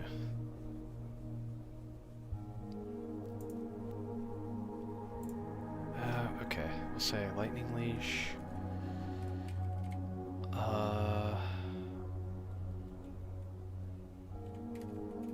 Instead of the dex, this will use con. Right? That's its best, like, spell casting. Yeah, so it's gonna use con for these. I don't know. I don't think I want to call it lightning leash, though. I want to call it, like, something else. Should definitely be spell-like abilities. Yeah, these can't be counter-spelled. Could also... let me see here. Squall Punch. I like that name. Give me some lightning-esque names. Like Static Leash might even work too. Static Blast. Static Arc. Oh. Or Lightning Arc. I think Arc sounds good because it's like it's arcing to you and it's like staying attached to you. Would be good.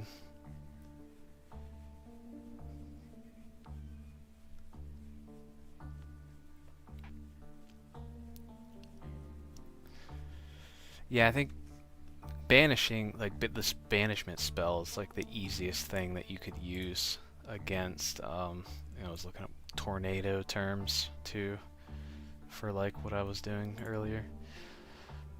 Yeah, banishment is like the best spell that you could use for like a tornado or a tornado, air elemental or any sort of elemental really.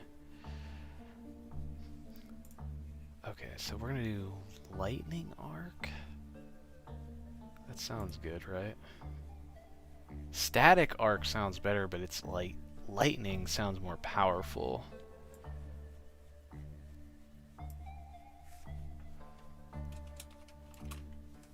Let's try Static Arc. We'll try Static Arc for now, and then we'll change it if we need to. Okay, where's Witch Bolt? Now I just have to figure out how to take Witch Bolt and make it not as wordy. So let me see if ChatGPT can do this for me. Streamline and optimize this, make it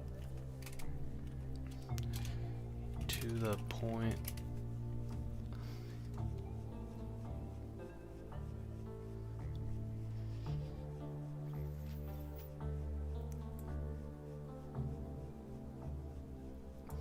Simple. Sorry, you guys can't see the chat GPT screen while I'm doing this, so it's kind of like I'm just typing nothing, but I'm just trying to figure out how to word it so it sounds good. I'm real anal on my like wording for things. I like to keep everything worded creatively.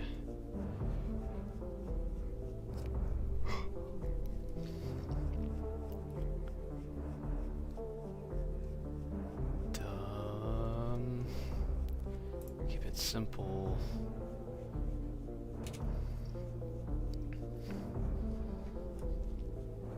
Maybe look at the Sea Druid's aura. Is there a Sea Druid? I never heard of that. Let me look it up. A Sea Druid, eh?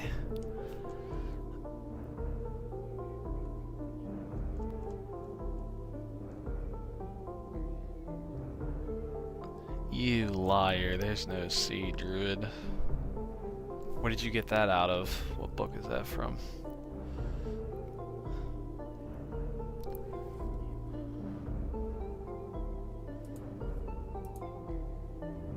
I haven't got a clue what you're talking about, mate. I don't see a Sea Druid. Is it down here? I see Sea Sorcery.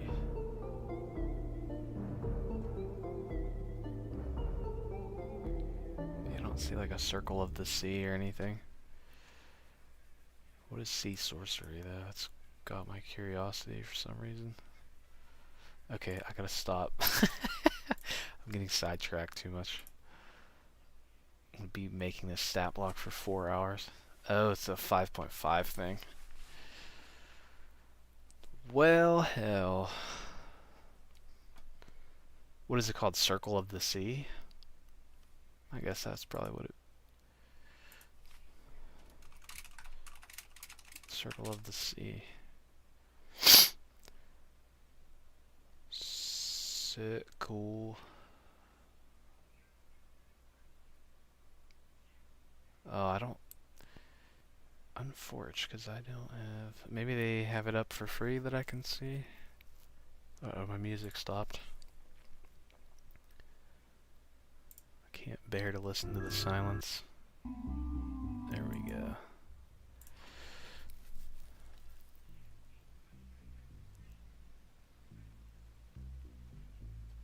You said there's an aura that this has? Hold on, let me get this squared away first, and then I'll start looking that up.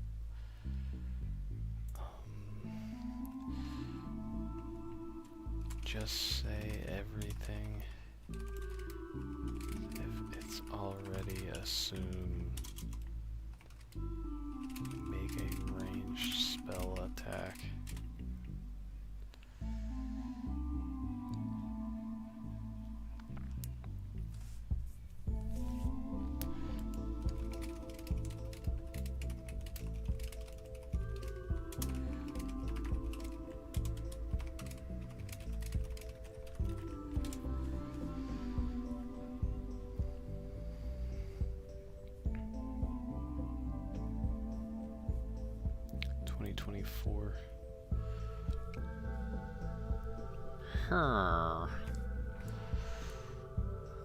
Okay, let me get this static arc set up properly. So this would be concentration.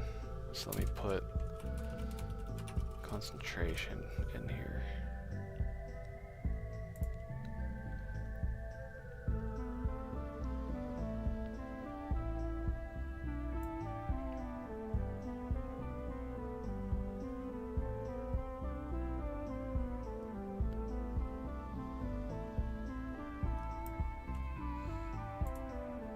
Just say it does.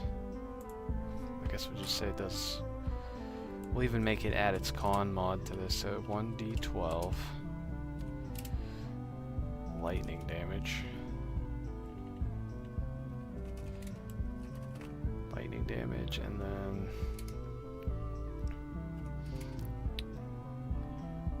each of the elementals' turns, it can use its... Seems kind of bad if it has to use its whole action, because then it's like just sacrificing so much damage, so I might have to change how that works. It can repeat the damage as long as it's concentrating,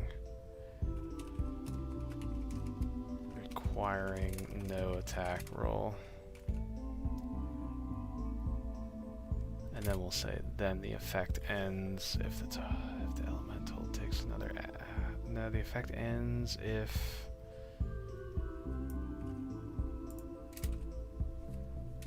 the elemental loses concentration. The target moves out of range, or it gains total cover. Sent the aura in the Discord. Thank you, my good man. Thank you. 5-foot emanation that takes the form of ocean spray that surrounds you.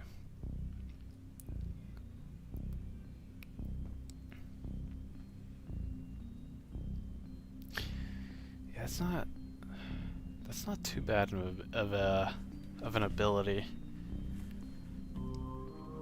If I can fit it in here somewhere, I'll definitely try.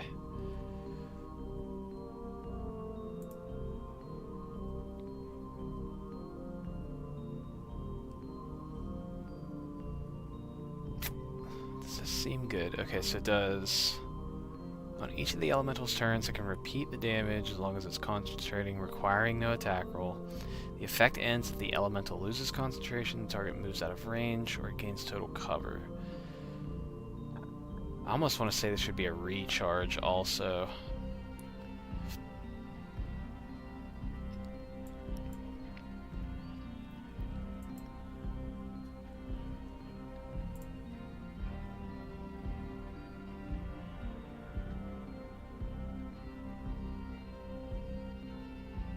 Does that seem good to you guys? Lightning damage on each of the elementals' turns. Maybe I should add in like flavor text so like you understand like why it's able to do that. Lightning damage, and then I'll say the elemental keeps the lightning damage up maybe. Where's Witch Bolt at? Lightning damage. Tool can choose to form a sustain arc of lightning between it and the target. There we go.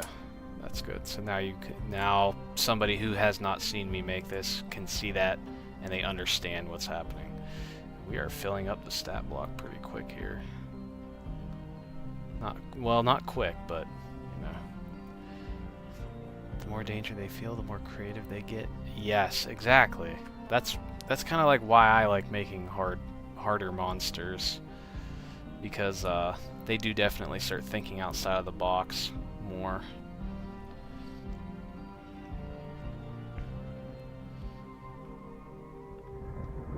Okay, yeah, so its ranged attacks are way lower to hit. Should I increase the con, or should it stay at 14? We'll leave it at 14. I'm curious as to what that Earth Elemental's con is, though.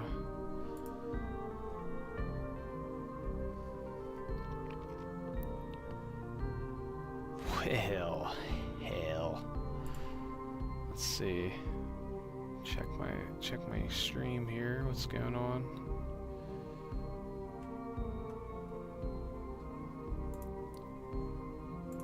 Ah, yes. Okay, so we got that. Now we need the burning hands, but reflavored to thunder damage. Thunder wave thing that should require a con save, and then if you fail, you probably get deafened, and then you take thunder damage. So, I don't like thunder wave. I like the. Is burning hands a first level? It is a first level. Okay. Like when I threw the wyverns at my players, I let my ranger with his dragon slayer sword cut off its tail with a critical hit. Yeah, that's also why I like doing this. Now, obviously, you know, you're not going to cut off an elemental's. You can't. There's nothing to cut off. It's an elemental, but for things that you could do that on, that's kind of why it's cool to add it. Like these are all its melee attacks, but if you could somehow bind its hands behind its back, you could do that. Okay, so we got burning hands. That's right. Okay, 15-foot cone. That seems good. So we'll come down here. How am I gonna do this one now?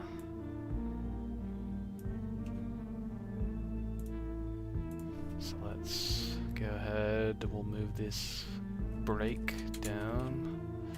This will be called. What's this gonna be called? Thunder something.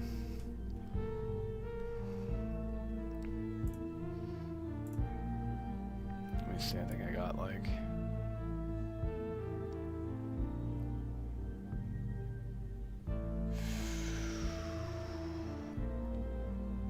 horizontal hammer. That's a funny name. So cyclonic. I like the name of that. It's like cyclonic. We'll call it cyclonic burst. How's that?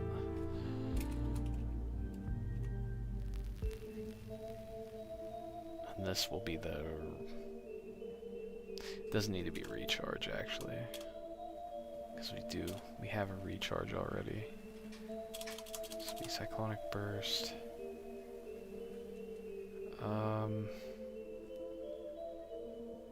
Range 15-foot cone. Hopefully this makes sense to everybody. You know what? I'm just gonna put the range of each of these things in their respective things since they're gonna be all over the place. Yeah, so we'll do like that. 15-foot cone. There's no on hit. It's just forces a saving throw. So let me look at Burning Hands. And we'll say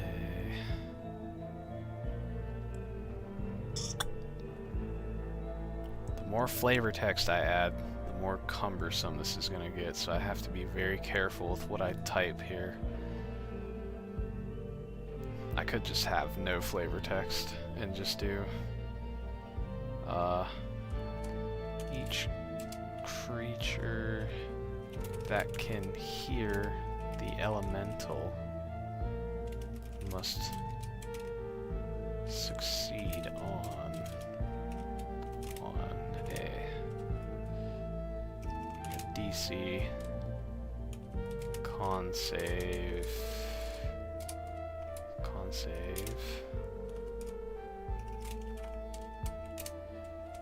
Failure. They're gonna take 3d6 thunder damage.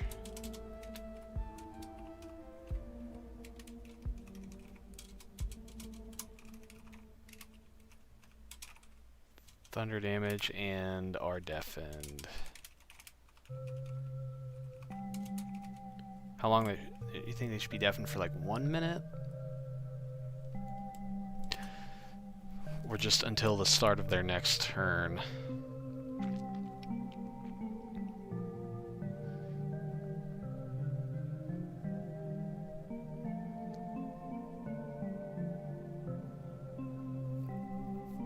I think maybe 1 minute and they can repeat the save.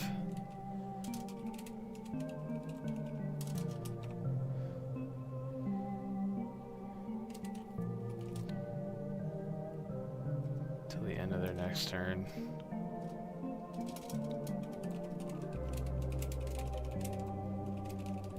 Yeah, that's better. It keeps them from having to repeatedly make a saving throw. I'm not married to the idea of being deafened forever.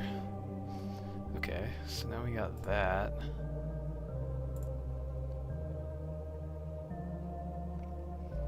Yeah, I think the stat block's gonna end up being kind of big. I don't think there's any way I'm gonna get around it, because I still want to add I think for Cyclone Pull I might have to put, they're pulled into the elemental space, they are grappled and move with the elemental. That way you can fly upwards with somebody. Pulled into the elemental space and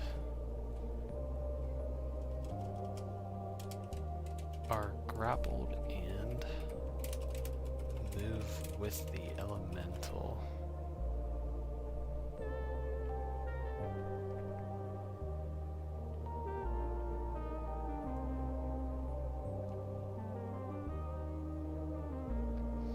Yeah, it definitely does.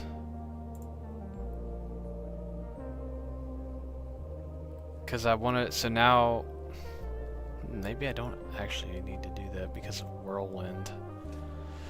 So this is where I'm going to have to add in like how many creatures it can hold at one time, because then if you leave it just open-ended like that, it could technically speaking hit like 8 people, pull 8 people into it and fly up. And it's, I can't visualize how big 64 cubic feet is. It's a lot. I know it's a lot. How many like medium-sized creatures do we think could fit into the air elemental. We'll say 4.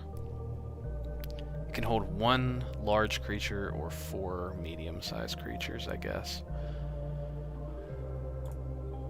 At least that's what I'm thinking. I can't think of another.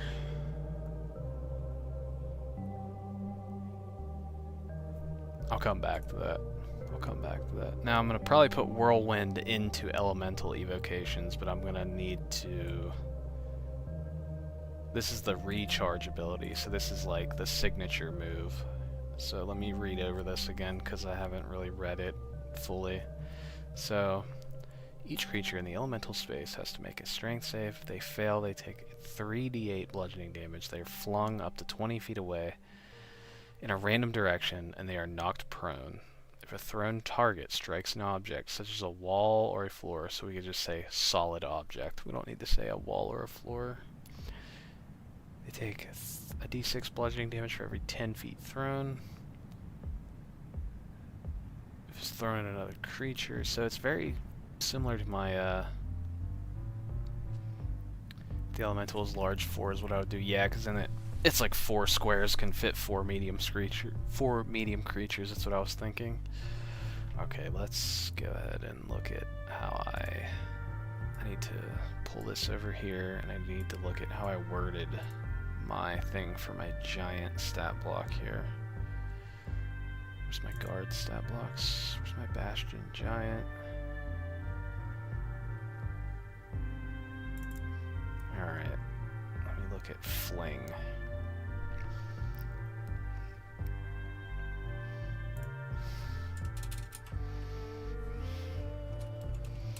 Okay, wait a minute. We're gonna go here, we're gonna copy this, we're gonna do that, we're gonna call this Whirlwind. How do I spell that? Let me make sure I don't spell that wrong. W-H-I-R-L. And this is a recharge ability. On a 4 to 6, so that's actually pretty good.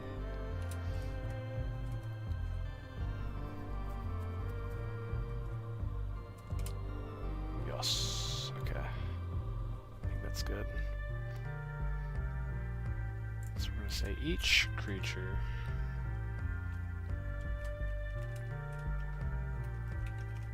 in the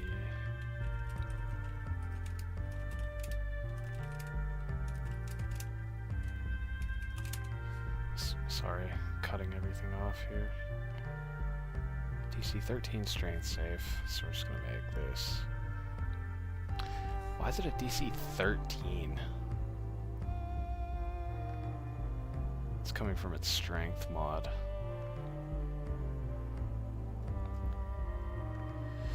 What's up, Zane? How's it going? This is my cleric player character. He's my problem player, everybody. Everybody shun him. No, don't do that. He's not actually. Oh, you know, you're spying. Yeah, I'm just making an air elemental to torture you guys with at some point in time. Let me see here. DC. Let's say dex save. Strength. Save. Failure. On a failure.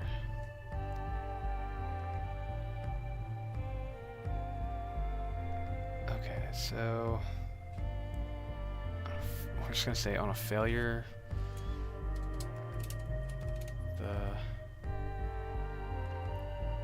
as a fellow problem player, hello. No, I don't hate you. I would be quite sad if you weren't playing in my games, Zane. You're one of my like OGs, so if you're not there, feels like the game feels like not as good. The creature must make. I feel like they should auto-fail this if you're in the air, because what are you holding on to at that point? Like if you're in the elemental and he flies up in the air with you, How are you able to like not get flung out? I guess we'll just say, instead of making it overly complicated, the creature must make. Or wait a minute, the creature is. How does it word it? Say each creature. Okay, so on a failure they take 3d8 bludgeoning damage first.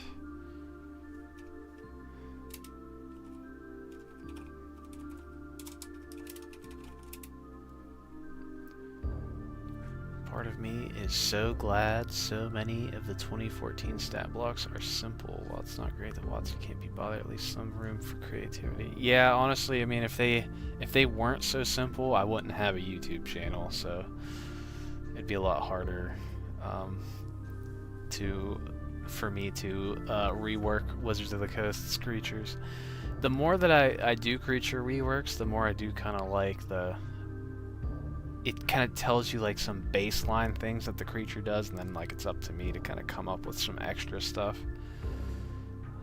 But that's also kind of shitty, because when you're like, oh, level 13 players, I'll just throw this CR 13 at them, and then polymorph, disintegrate, power word kill, wish. It just gets like absolutely decimated. 3 bludgeoning damage, and the creature is flung. So the creature is hurled up to 20. We'll say it's hurled 20 feet away from the elemental. I mean, you already know that it's getting flung away from the elemental. Hurled 20 feet in a random direction.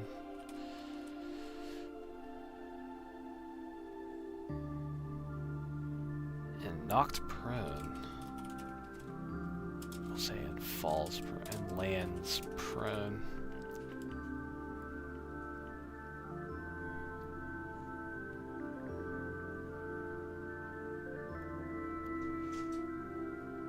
I guess it would. Honestly, my DM tells me all the time that I am his reference book.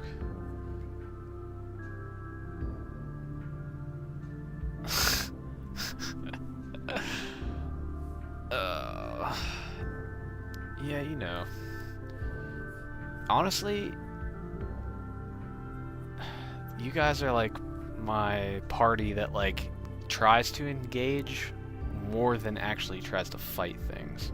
Unless it's like your backstory enemies, in which case I write all this dialogue out in case you guys talk to them, and then you guys just shoot on sight, and then I'm like, well, there goes those 4 paragraphs I wrote out. And taking 1d6. 1d6.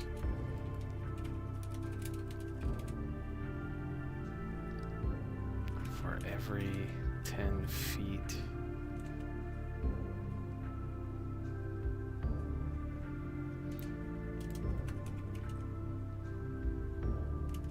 And lands prone. If it hits another creature, its path, that creature must make the save. Oh, we'll just say that. I guess that creature. Does it say? Dex save. Just make a.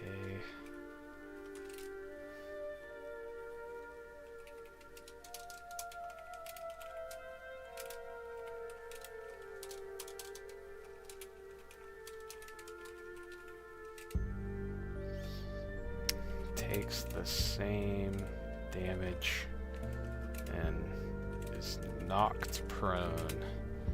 I think that should be good.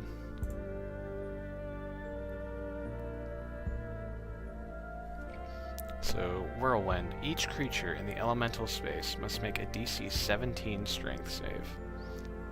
And this The 17 is coming from the dexterity, not the strength, because the elemental is like a gale of wind, and I just picture it uses dexterity over strength. On a failure, they take 3d8 bludgeoning damage, and the creature is hurled 20 feet in a random direction, taking 1d6 bludgeoning damage for every... Is it 1d6 or 1d8? It is 1d6. Okay. They take 1d6 bludgeoning damage. Why am I scrolling down when it's right here? For every 10 feet it travels and lands prone. If it hits another creature in its path, that creature must make a dex save. On a failure, it takes the same damage and is knocked prone. Okay, maybe... Yeah. And then, oh, I see, on a success they only take half damage, so we gotta make sure we add that. What was I doing? Here it is. Is this where I can post Hephaestus propaganda? Yes. Hephaestus needs followers. He's not doing so hot right now. Where did... I see, that's where it is. Okay. Right there.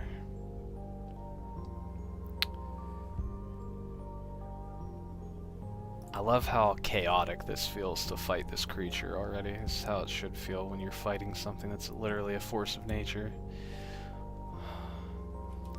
A success each... Okay, wait a minute. Each creature that's...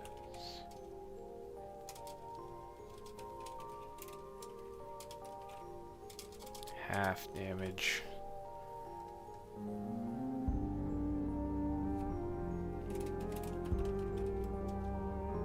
Probably should put that. Hold on. We'll say it. We'll put the success first. Success. Half damage. No, that's gonna confuse people.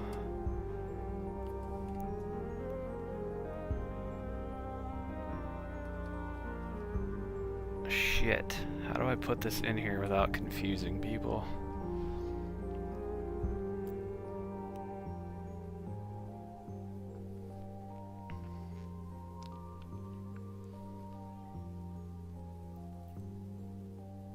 Oh, I'm the problem because I play a buff support caster and make the party very hard to down. I like stuff like that. Because you're kind of sacrificing your whole turn to empower everybody else, and you're not really adding DPS directly onto the creatures, so I think it's an honorable way to play.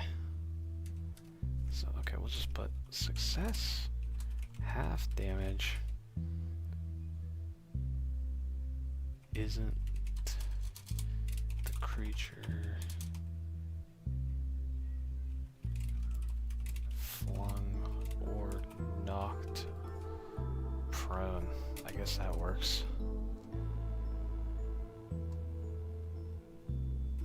And that goes for the second half of this, for the other creature as well. Oh yeah, for the other creature, if he succeeds, it doesn't matter. He just takes nothing. So yeah, there we go. That's good. We can take out this now. Get this old 2014 jump scare text out of my face. So we got 3 different attacks for its melee attacks. We have 3 different special attacks. Was there anything we were missing? I feel like there was something else I was gonna do. Oh yeah, okay, yep. We're gonna do disperse, because I wanted to make it so that it could blow all the stuff that is absorbed into its form out in like a little AoE around it. This is not a recharge. Disperse, I think.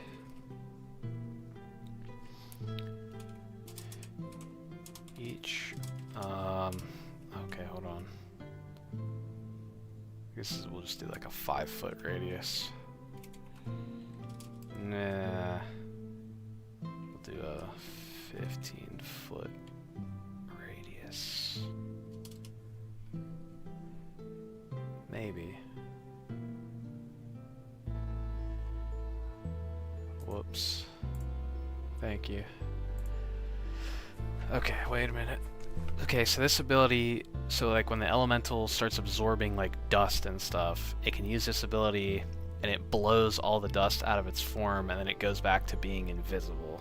But also if it's like absorbing like rocks and stuff, when it disperses that stuff, that should damage everybody around it. But I don't want to make it like outclass the cyclonic burst either.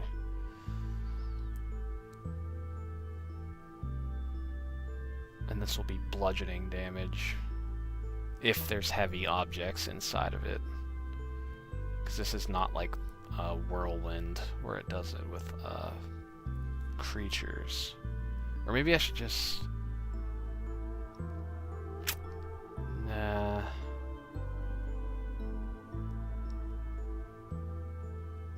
Maybe I should. Maybe I should just make that part of whirlwind, because then this kind of just becomes redundant, because it's doing the same thing but without creatures. So I'm just gonna say the elemental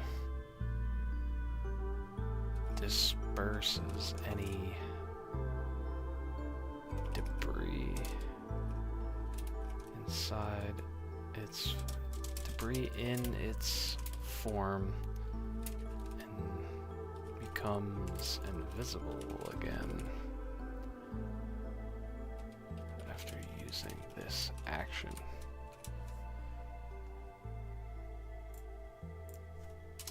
I think that does what I wanted to do originally. It's going to be a very niche idea. Combo its power with the fire elemental, like a fire tornado.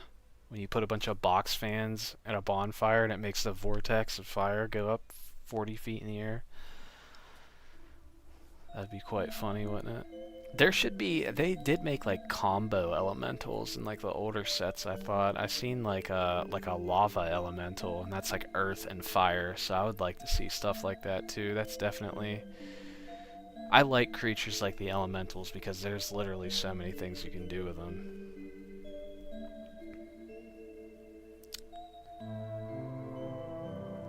I think this looks good. Is there anything I'm missing? So we got thunder damage, lightning damage.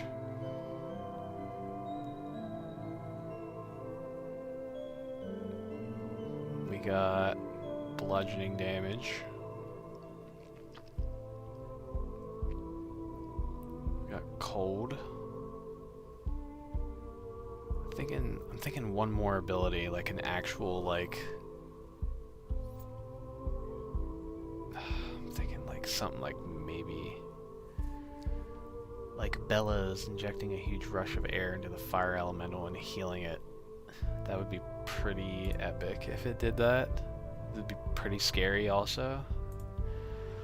People would be pretty terrified, I think, if you were doing that with your elementals.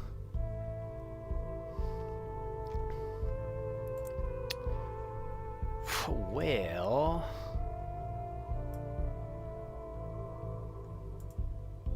do we need anything else, you think? What's up, Matthias? Hello, my fellow friend of the channel. How art thou today? I always look forward to your comments on my videos because they're always very nice, and nice comments mean a lot to me. I do like them. I like criticism and stuff because it helps me improve. But I also really like appreciate people that like say like, excellent job, you did a really good job on this video, because it's motivating. It like keeps me motivated to see stuff like that.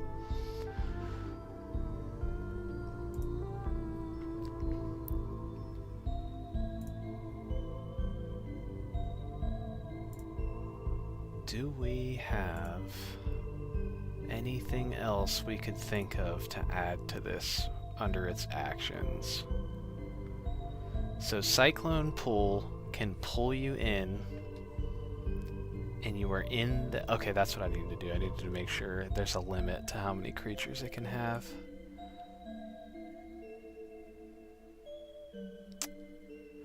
I feel like it should be able to hold a guy on a horse and the horse.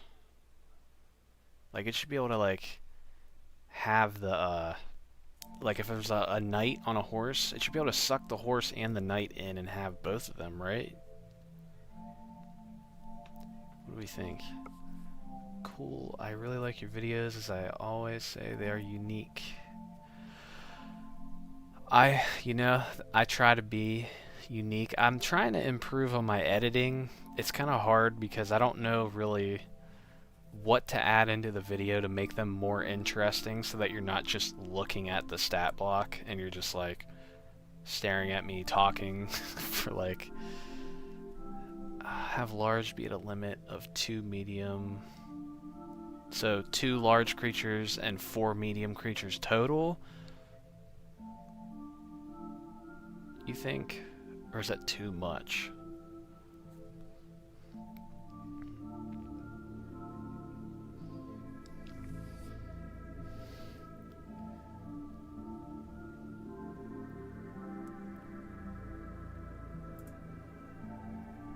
That's the question. That's where we start getting into weird territory here. Can't mix and match, so could grab 1 large and 2 medium.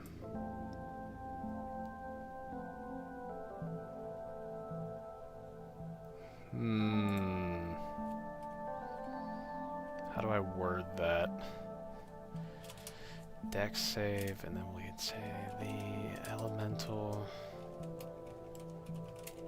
can hold up to 4 medium creatures or 2 large creatures.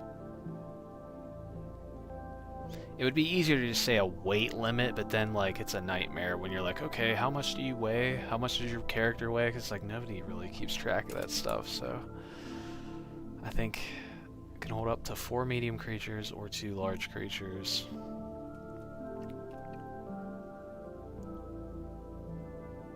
I don't know how else to word it where it's like you can have 1 large and 1 large and 2 mediums, or because then you gotta start. This is what I had the problem with the Iron Maiden Abductor was I was like, how do I say like this is how many tiny creatures it could have, this is how many medium creatures it could have a large creature. It's like I don't know how to like accurately say that without like adding 3 more paragraphs into the text for this. Can hold the equivalent of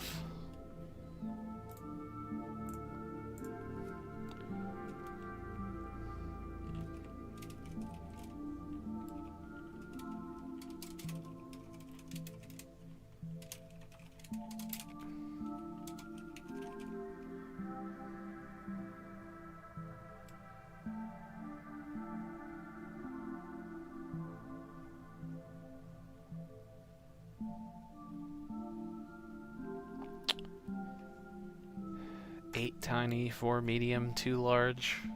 So if it flies through a fairy village, it sucks up 8 fairies. Or pixies, I mean. I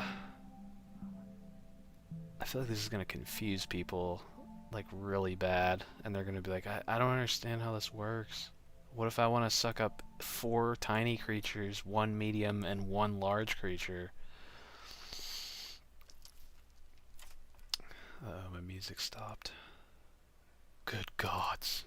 I can't go without music. There we go.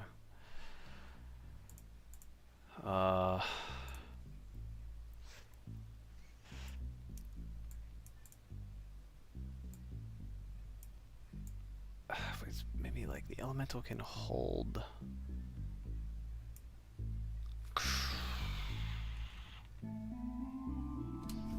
Alright, Lucky. Thank you for stopping by for my first ever stream. I appreciate you. Have a good night. I will see you in the next one. Perhaps don't specify creature limitations. Yeah, I think that's just the easiest way, I guess.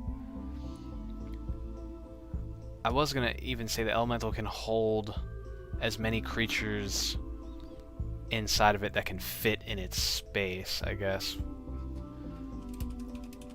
Creatures. Thank you.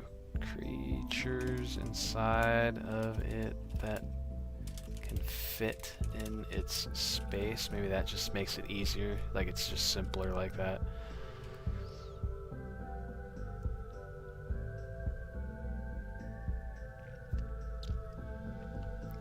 So the elemental can hold as many creatures inside of it that can fit in its space. Does that make sense? So it's like, if a new dungeon master read that, would he be like, I gotta ask Jeremy Crawford what that means? I always try to think of that, like if I'm typing something out. I think this looks good. I think that's a pretty successful air elemental. What do we think? We think we could add something else anywhere? Yeah, that looks good. I was thinking like Shocking Grasp could work, so give it like a 4th melee attack. Or give it something more consistent in terms of range damage other than static arc.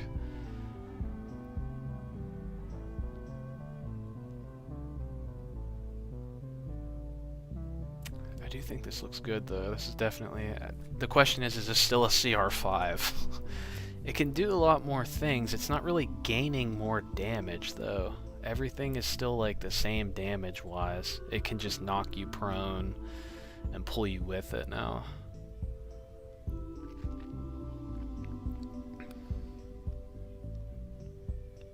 It's a large creature, so 1 large or 4 medium creatures could fit inside its space. Yeah, I think that wording should hold up well. I don't think that'll confuse too many people now that I think of it.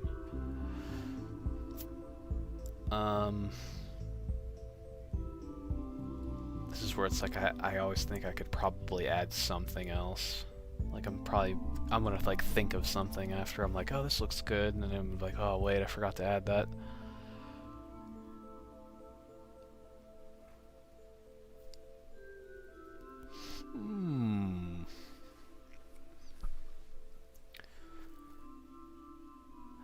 I still think like Shocking Grasp would be good. Let me look at Shocking Grasp real quick. Then it can do cold and lightning damage with its melee attacks.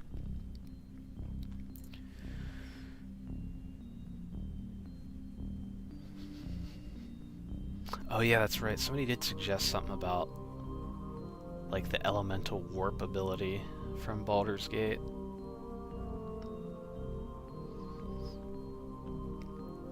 Would it make sense for ranged attacks to have a disadvantage? Against the elemental, it would absolutely make sense. I think, actually, that's a good idea. It's like you're trying to shoot a bow at it, and then like the arrow just gets sucked up in it. That's actually a good idea, too. But then how do you describe like magic? It's like, I guess like martial ranged weapon attacks have disadvantage, maybe?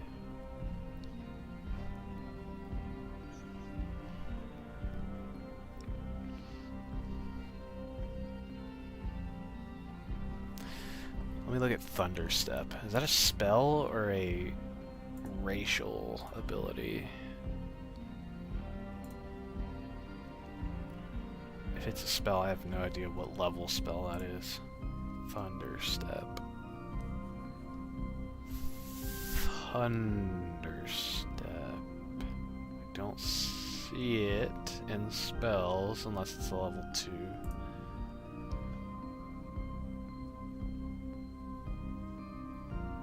Take the Wind Wall spell effect. Okay, let me look that up real quick. Wind Wall. Wind Wall, there we go. Let me look at that.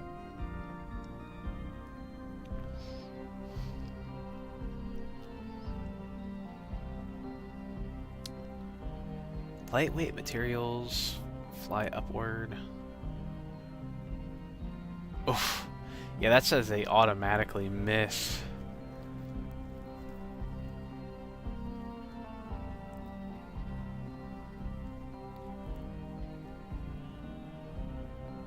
That's a good idea, though. I think for like the large and up, that's a good idea. For like the smaller ones, so like if I make a medium air elemental, it probably wouldn't have this, but I'm definitely gonna add that. What should I call that? Like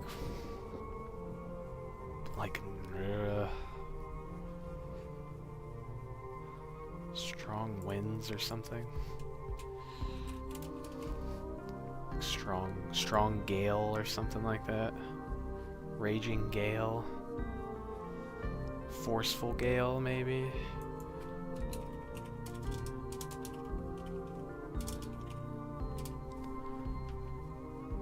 Thunderstep is a 3rd level spell. Okay, let me see.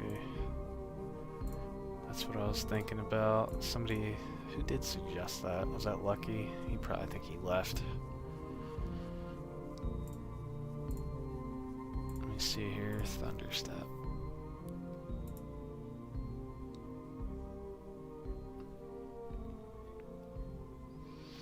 There's a hazard that's about strong wind. There might be. I'm not sure what it is off the top of my head, though, if there is one.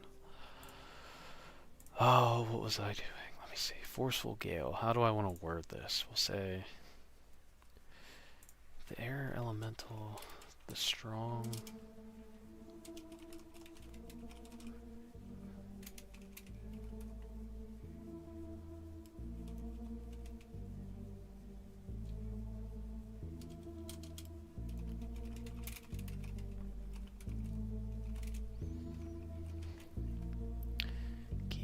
Fog, smoke, and other gases at bay.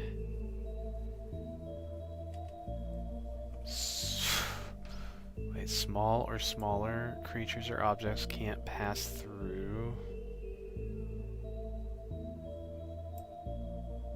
Well then, hold on, wait. I gotta figure out how to word this.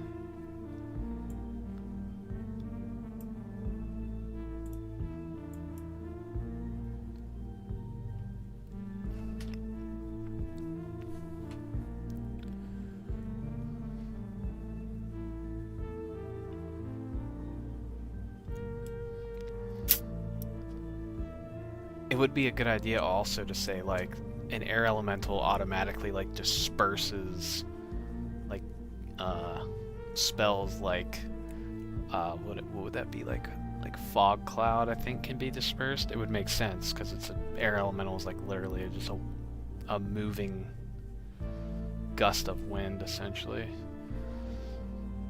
I do like the idea that ranged attacks have disadvantage.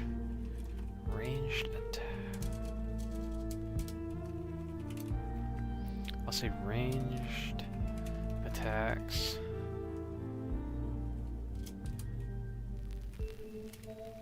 with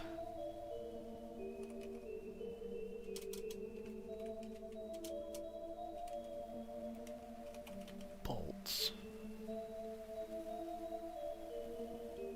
Also with arrows, bolts, or other ordinary projectiles have disadvantage against the elemental.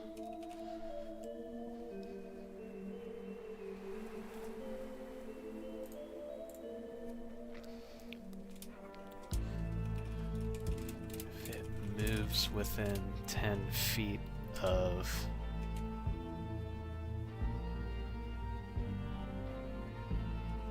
fog, smoke, or other gases, they are dispersed. So if you did need to summon an elemental, you could use it for something like this. So ranged attacks with arrows, bolts, or other ordinary projectiles have disadvantage against the elemental. If it moves within 10 feet of fog, smoke, or other gases, they are dispersed. I think that's good.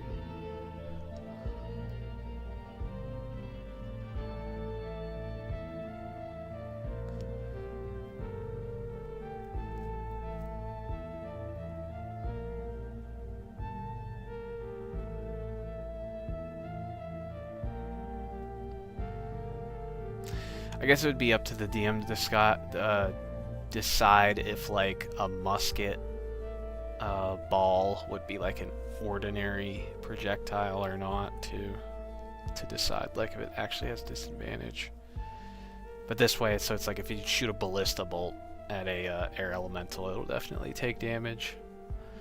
I think that's good, right?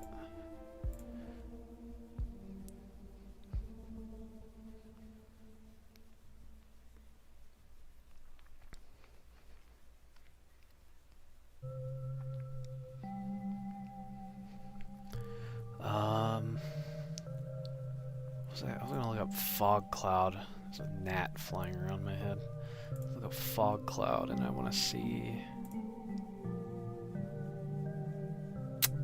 how that's worded when it says like something can disperse the cloud, and I want to try to maybe make sure I worded this properly. Like a huge air elemental should be far more scary. Yeah.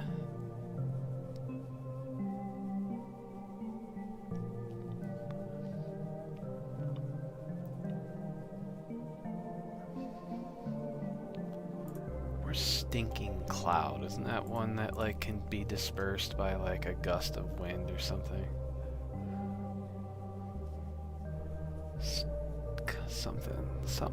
Something cloud. I think cloud kill can also.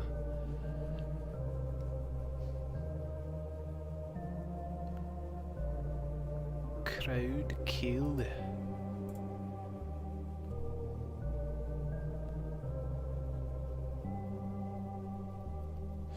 Also, it would be a good idea for like a larger elemental to like, if you're in its space at the start of your turn, you just take damage. Like you just take bludgeoning damage too. It's like if it's a huge one or a gargantuan one. Literally, a gargantuan one is a tornado at that point, which I absolutely want to make one of those. That would be really, really terrifying. Yeah. I just want to make sure I put in there like it can disperse like spells if it's not already mentioned in like the spell description somewhere. I'm pretty sure I remember reading something that's like a strong gust of wind, such as a wind spell, can disperse this cloud, and I just want to make sure that's like kind of mentioned in here. An air elemental with a hailstorm, yeah. But just like it's always up and never goes away. That would be terrifying. Now I gotta make my players suddenly fight a bunch of air elementals that just so happen to show up out of nowhere. Where is Cloud Kill at? What level spell is Cloud Kill? Oh, it's 5th. Okay, wait a minute. Till strong wind disperses the fog, yeah.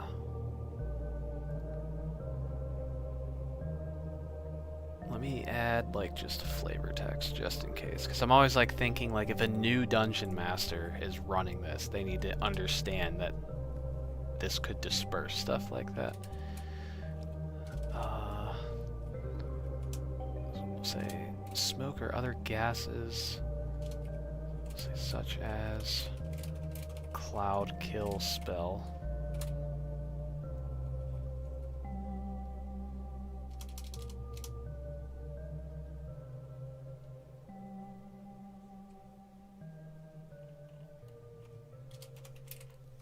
They are dispersed. That looks good. Period. Make sure we add a period there. There we go. Looking pretty good, if I do say so myself. 90 HP is a little... If an air elemental isn't a strong wind, then I don't know what is. I agree. But I always try to make it as if like the person reading it is like an absolute idiot and they don't understand how anything works. Like I used to play Magic the Gathering, so I understand like the wording you take it very literally. Like everything down to the comma is like you have to read it and like understand what that means. Because like if there's a comma in one spot but not another spot, it would do something completely different in like some cases. I agree. I think this is looking like a good elemental. This is looking like this is why it takes me so long to upload my videos also, by the way, because it's like I might go work and then I come back home and then I'm like, all right, I gotta work on this, and I'm like churning ideas around in my head. Let me change this wording. Just say the elementals. Weapon attacks are magical. Cut down on the wording. Always trying to cut down on wording wherever I can. I still see, now I got this little space down here and I gotta add something else to fill that space in. I don't like that. Hold on. Let me see. We can give it one more action. The teleporting thing. That's right. That's what I should give it. Thunder Step. That's right. It's 3rd level spell, right? 3rd level. Thunder Wave. Thunder Step. Not Thunder Wave.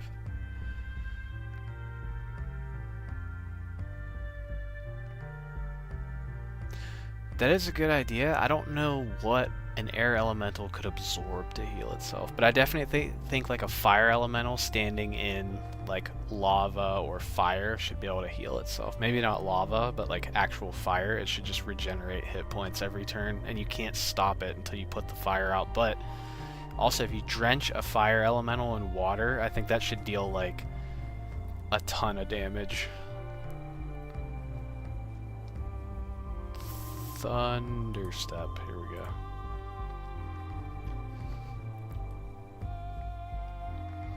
Okay, I can definitely rework this into an elemental-esque ability here.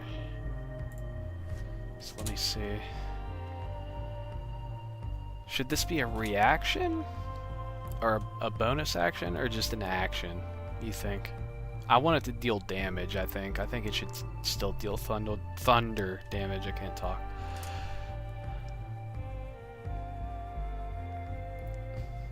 We could just make air elementals absorb other air elementals to heal too. It kills the little ones in the process, but it just sucks them up.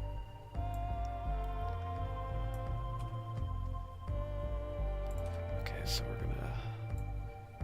gonna say this is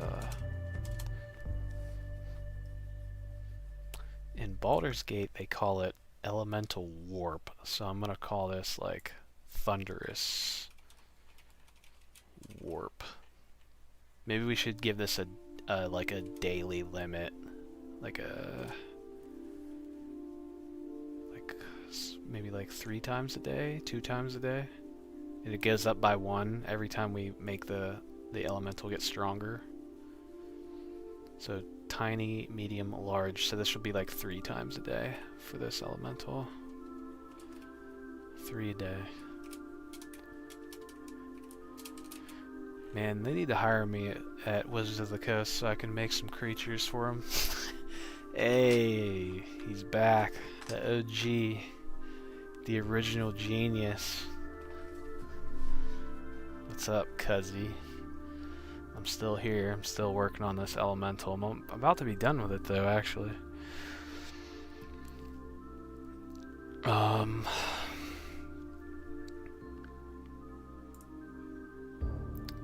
So it's 60 feet that the elemental can see. Okay, so...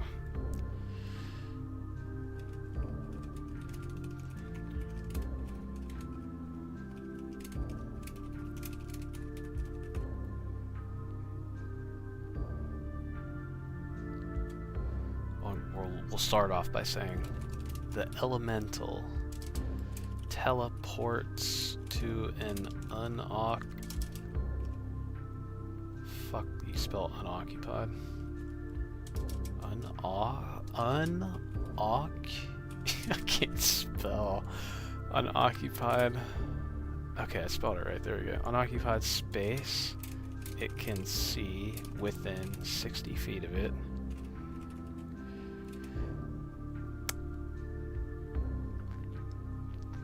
Now this specifically probably shouldn't bring creatures with it. The man, the myth, the legend. I do like the idea of elementals having very specific but thematic ways of healing themselves. I do too, actually. I do like that. I just don't know how an air elemental would heal itself. Like, just naturally out in the wild. Like, what would it do? Like, maybe it flies up into the clouds. Like, if it's moving through clouds, it heals for every 5 feet it moves.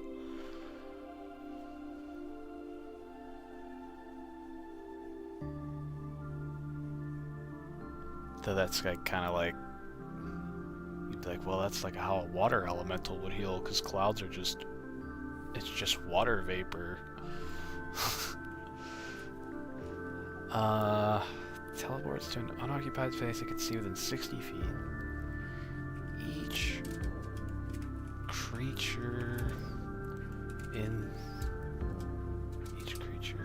within 15 feet.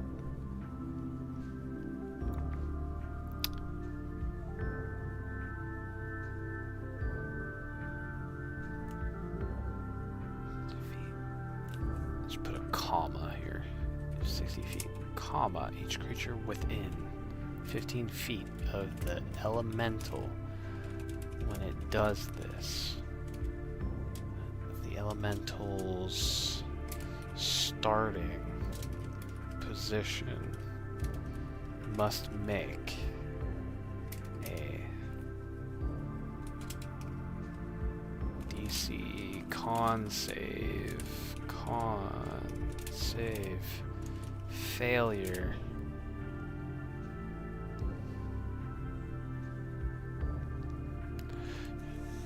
You're still. I'm about to finish the elemental. I swear, I'm almost done. I just keep thinking of other abilities to add to it. Tank. You know, I'm just hanging around. I got nothing better to do. If I didn't get distracted so much, I would have been done with it earlier. But you know, that's how my brain works.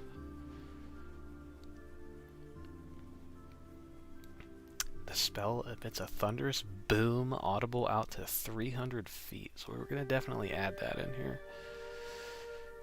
We're going to say self-teleport maybe? Self-only teleport. 3 a day. Failure.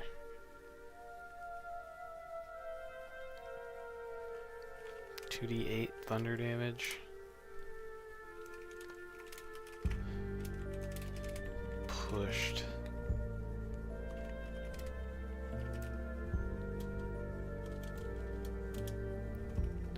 I don't... If it's a con save, I don't think it should push anybody. But then again, I guess it could push somebody. But also, I don't like that, because it's like a constitution. It should be like you're getting deafened again. Just a lot of things making you deaf, fighting the elemental. You better put earplugs in. But that just makes sense, so...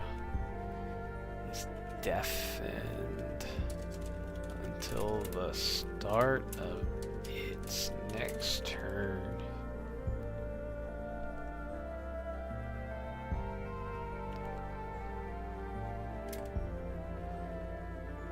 And then I guess... on a success, half damage isn't deafened. And then we'll put in flavor text.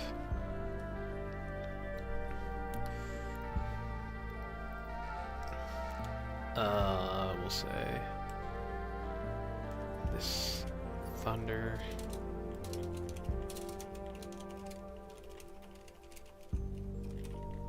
audible out to 300 feet. Bam. I did it. I think that's it. I think we're good. I think we finished it.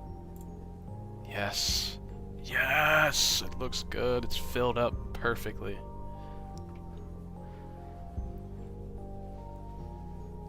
That's an elemental. Suck it, wizards. I think that looks good. Self-teleport only. teleports to an unoccupied space. Why is that all italicized, though? I just noticed. It should not all be italicized.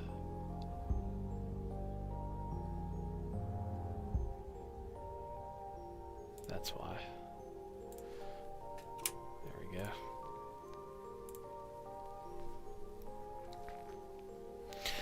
Now, when your players fight this, they're not going to be able to say, oh, well, he's either going to slam attack me or he's going to use his recharge ability, which is still on cooldown, so that's all he can do is slam attack me. Now it's, oh god, what is this thing going to do next? It's literally flying over, it's destroying the village, we need to stop it. Who summoned this thing?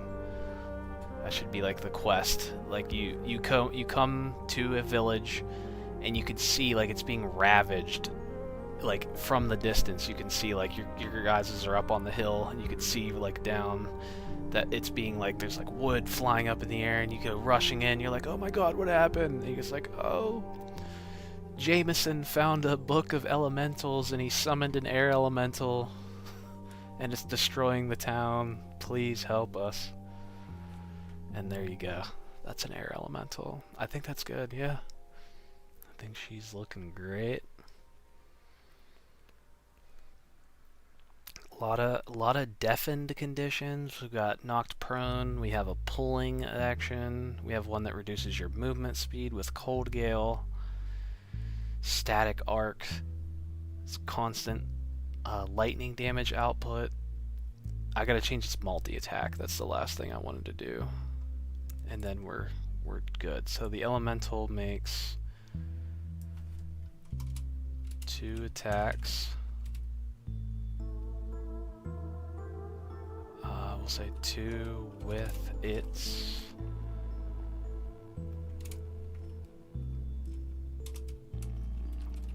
elemental strikes. It may replace one with a elemental evocation.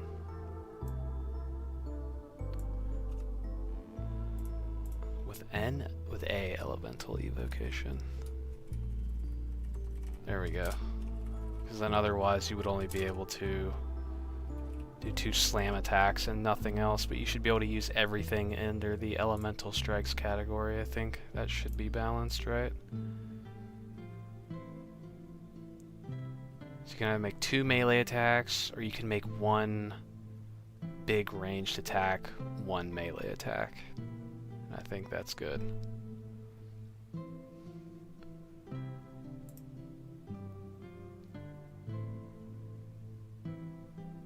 Let me change the wording on that. That looks a little awkward. It makes 2 attacks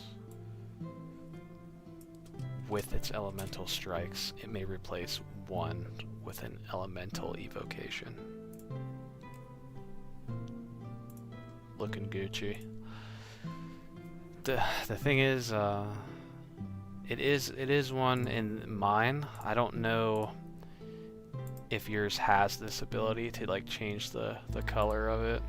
I can set it to look like Lord of the Rings, which I like this one a lot actually. It's pretty cool. I have it right here. That's why I like this website, because whoever made this one gave you like extra options. I just wish that I could get rid of this background stuff, because seeing this all day, every day, it's so bright and I just want to make it look darker. Like I'd rather have like a black font on everything and just make everything look dark. We're gonna save this here just in case so my PC doesn't crash and lose everything. Yeah.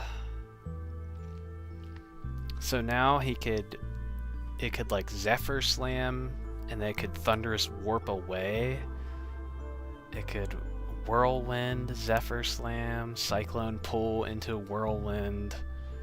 Yeah, this is good. This would be really fun to fight this, I think. And it's only got 90 hit points, so like your spellcasters are gonna do the work against stuff like this, which is kind of like, that's like the fantasy of I'm not cheating, I swear I'm not. You just can't cast a Sacred Flame against this because it's gonna succeed every single time. It's got a +9 to its dex save.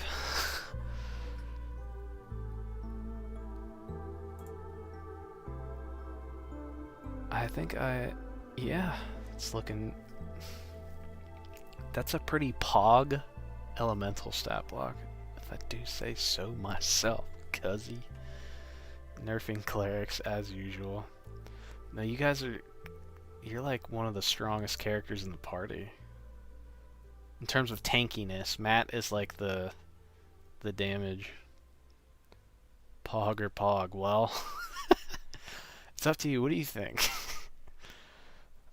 Make an insight check, I'll say. Just make me an insight check.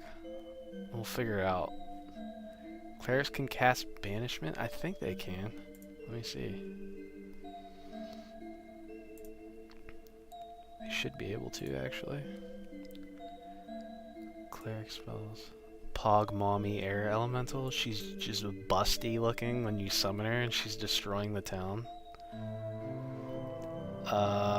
Banishment. What level spell is Banishment? I thought that was a 5th level spell. That was a 4th. Yeah, they can. They can cast it. It makes sense because they should be able to banish like demons and stuff, so that's another thing. And like 90 HP, that's really not that much. But if you're fighting multiple of these, it's not gonna be fun. You're just gonna be hearing like your ears ringing while you're getting like slammed and punched by the elemental the whole time. Here, I'll put this in the Discord. Normally, I leave this stuff up for the patrons only for early access, but because I made this on stream, I shall place this in the Discord. Where should I put this? I'll put this under homebrew. Because I do want to make more of these. I don't want to just make one. Here we go. We'll put these so you guys can go right into the Discord. A horde of air elementals. I don't know if I should make a horde of large ones, but like a horde of like smaller ones would definitely work, I think. Banishment is a charisma save. Yeah, see, that's a good thing too. See, I always try to make sure stuff has like some sort of weakness. Like even the strongest monsters that I make have like something that's like weakness. Yeah, this is...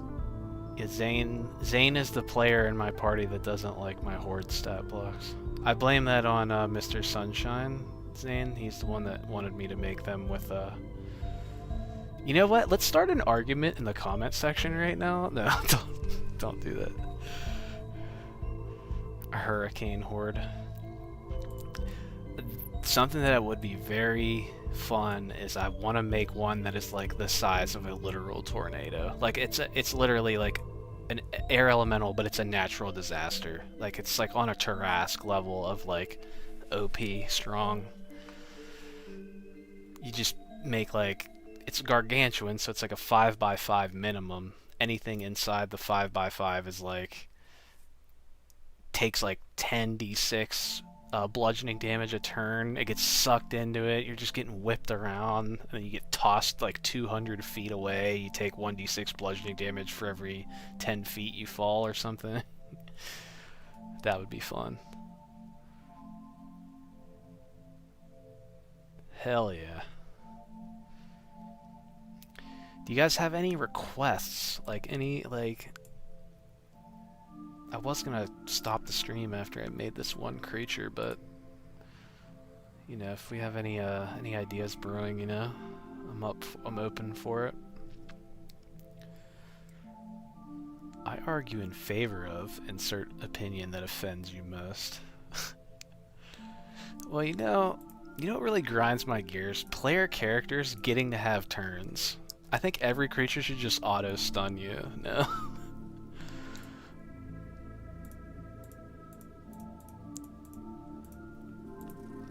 Why doesn't every creature have legendary actions? I wish wizards had the same willpower as you to right ranger. Did they? I seen they like ruined it even more somehow in the new thing, right? Isn't that what they did? I don't know how you take some, like Tasha's fixed it. I thought the Beastmaster Ranger, anyways. Oh, Mephits. That's a good idea for like a small air elemental too. That makes me think, like, should I make an actual air elemental that's tiny, or should I just count the Mephit as part of that? Because I don't think Mephits, like... Let's look at the wiki for Mephits.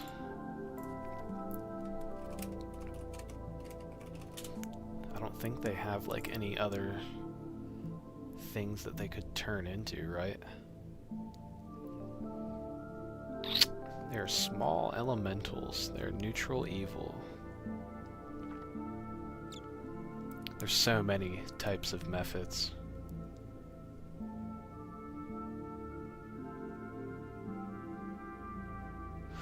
I also do want to do like a veteran stat block, but it's like hard to be like, how do you make a veteran that counts as like an entire video, unless I make like this is a melee veteran, this is a wizard veteran, this is a ranged veteran. It's like, oh yeah, he makes like 4 attacks with a longbow a turn or something.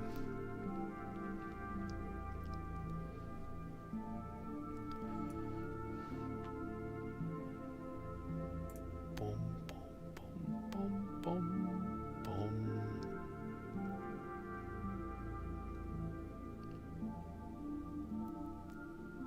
Music is ending. We mustn't let it end. We must switch to thy next song playlist.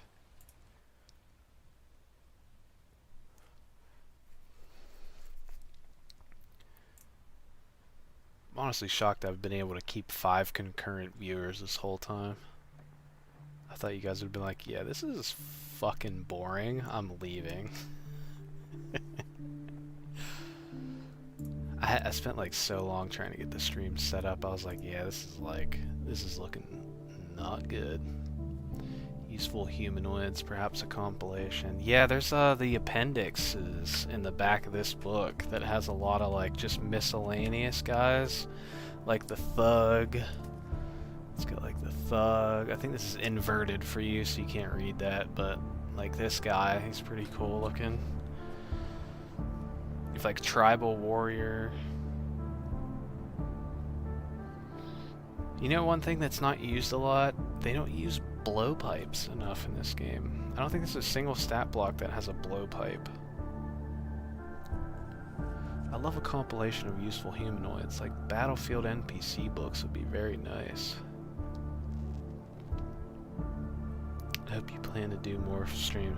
I'm glad you're enjoying it, because if you guys did enjoy it, I would definitely do more streams, because it is very nice to kind of just chill out and like talk to you guys while I'm making something.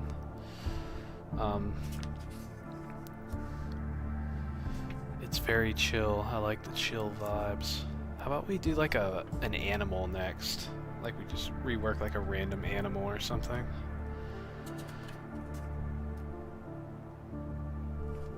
I think somebody said something about like they wanted to see an animal get reworked.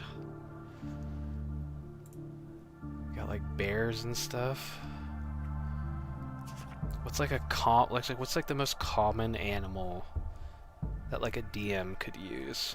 That like really, well, any animal I could warrant making an entire video about, because I'll just make a swarm of them. I'm here for all the streams I can be.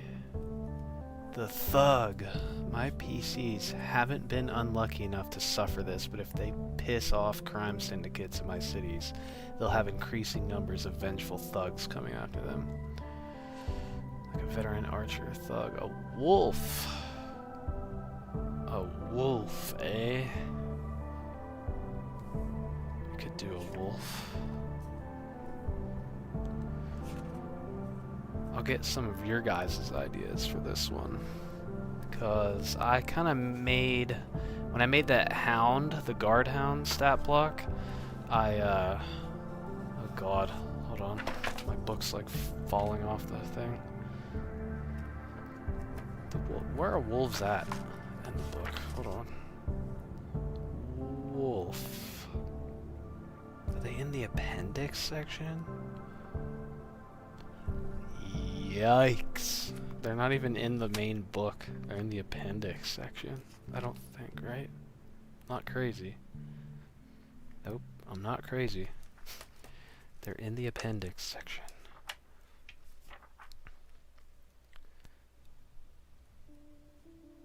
Why am I seeing everything but wolf? What's wrong with me?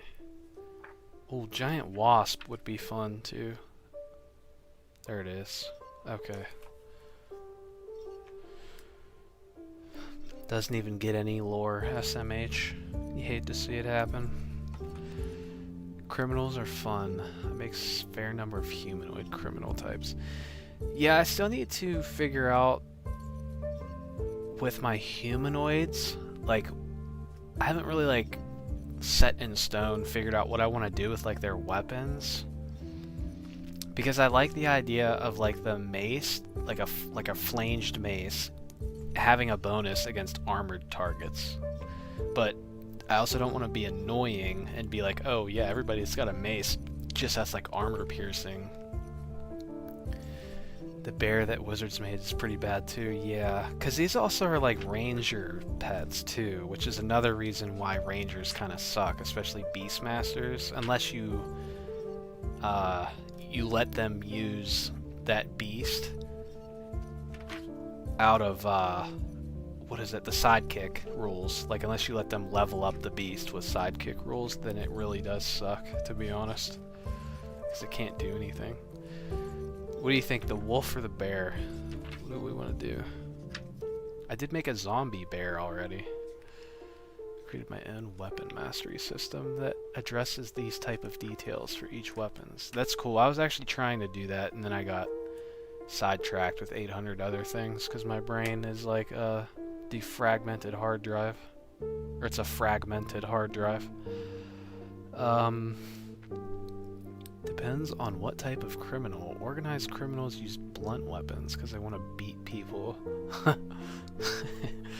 actually had a town, Pontar, in my world that is ran by criminals.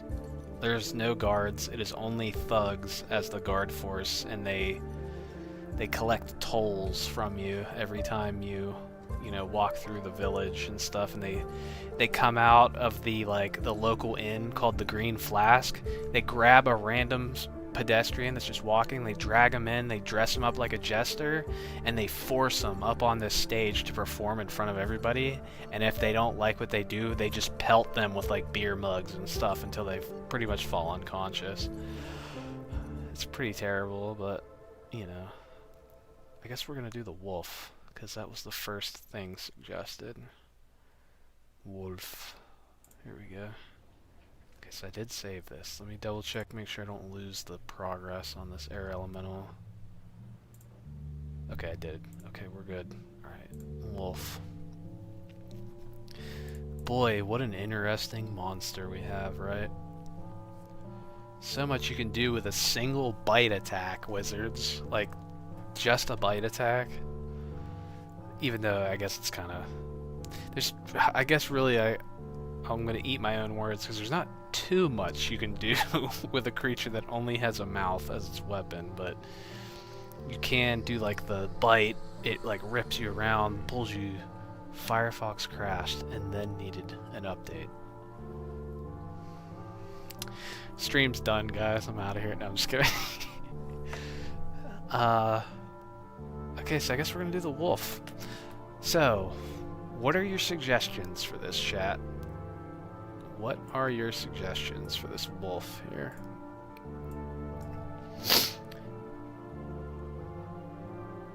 I let martial players use these masteries like proficiency bonuses per short rest. It's just what I wrote that in Portuguese. Otherwise, I would share it now. Portuguese.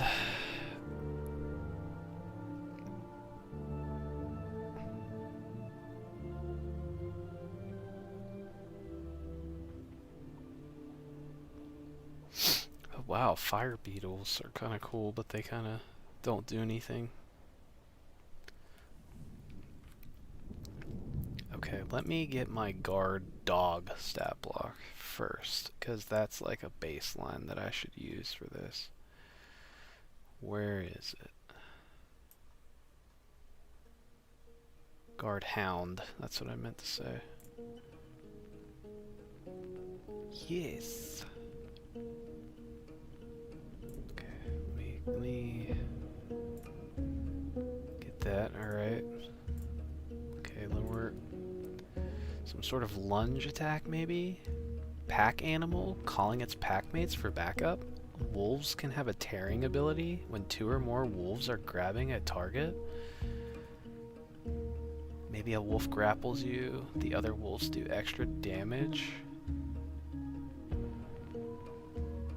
That's a good idea. These are all good ideas. Hold on, let me... So, okay, before we change anything, is the goal to keep it at a CR 1-4? Because it's, if I add anything to a CR 1-4, it's immediately stronger. Like, it can't be a CR 1-4. It's probably gonna be like a CR like 1/2 or a 1 at least. Especially if it's gonna do stuff that like wolves also go for the throat. Some sort of attack that leaves them vulnerable but big damage.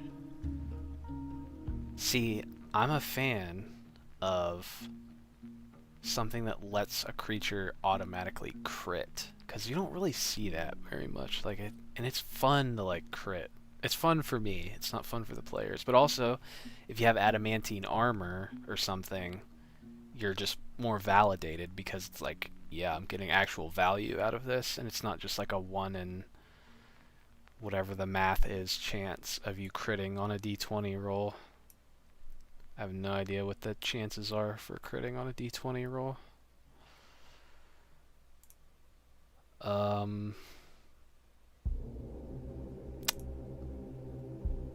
Brain.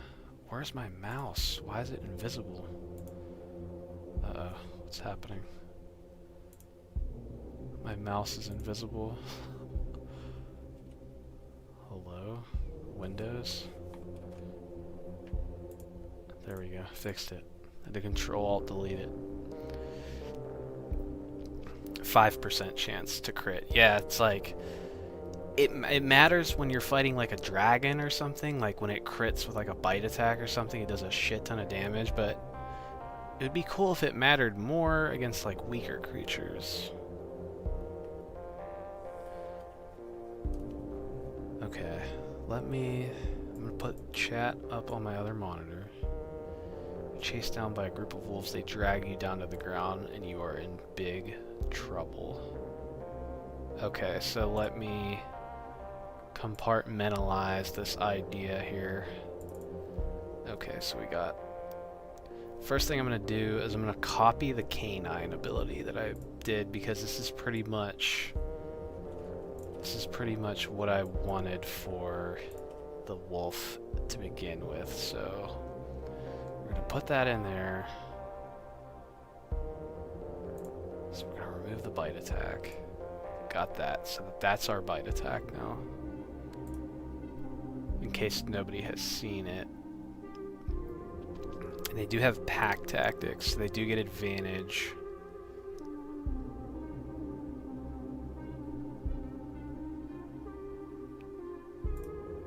I think I worded this better on my stat blocks. That's like, I don't like how... Okay, that's good, and then we got keen hearing and smell, which we're gonna change the wording on that real quick. And we're gonna say the wolf, not the hound. The wolf has advantage. Oh, this says hound also. The wolf has advantage. Okay, okay. So I think all of the ability scores are good. I don't think we need to change any of that. I think the hit points are fine. This is like a mob creature. as a wolf pack tries to coordinate and overwhelm their prey, bring them down with a group effort. The wolf family fights and eats together. I think if I did a wolf video, it'd probably do well, because I could do like a wolf alpha, a pack, which is like a horde, but for animals. And then I'd do like the regular wolf. I don't know what else I would do though. Unless I did like a... Oh, there's winter wolves too, so I would probably do the winter wolf also.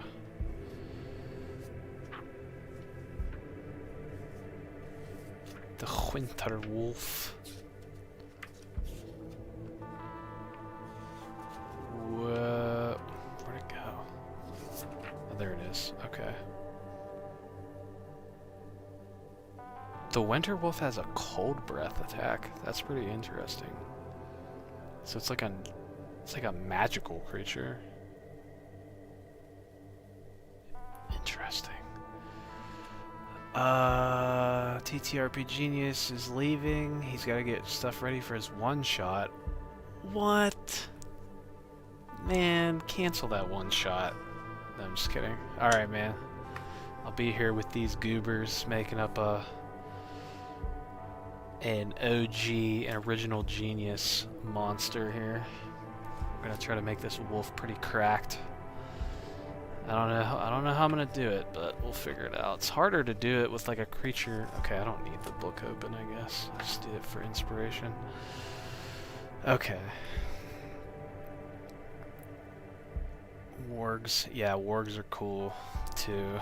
Because those are like mounts for goblins. So especially if you're like a goblin player character, you could do pretty good if you had like an actual really good wolf stat block or warg stat block. Okay. So we're gonna increase the CR to 1/2, like out the gate. So our basic thing here is the bite attack doesn't just auto knock you prone, but you know, they bite you. You have to make a strength save and it pulls you prone, or they can latch onto you. And then the hound deals piercing damage at the start of each of its turns, or the wolf, it should say, not the hound. I have to make sure everything that says hound is wolf. The wolf. The wolf. There we go. Okay. Oh, fucking missed another one. Wolf. There we go. Bingo. Okay. Do more damage to a bloodied creature. That's a good idea too, to easily do that. How would I do that? I guess I would just put a special trait, like Predator's Instinct or something. Like, how do I spell Predator? Predators.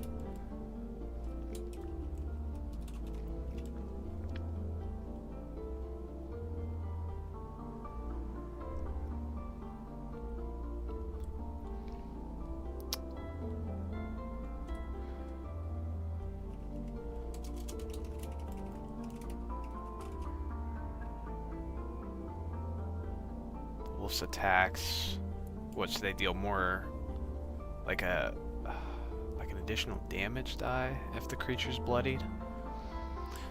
Almost like how the bugbear has brute, but it only works if the creature's bloodied. Let me see how brute is worded before I add that. Brute. A melee weapon deals 1 extra die of its damage. Okay, so we'll say the wolf's attacks deal 1 extra die. 1 extra damage die.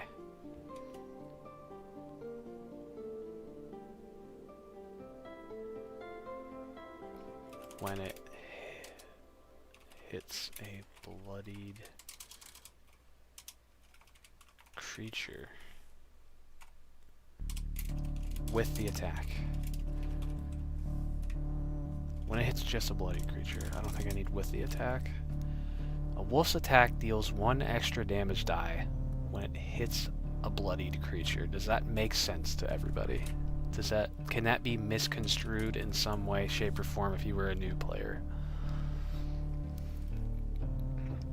I don't think so, but then again, I'm not a new dungeon master, so I don't have the brain of a new dungeon master anymore.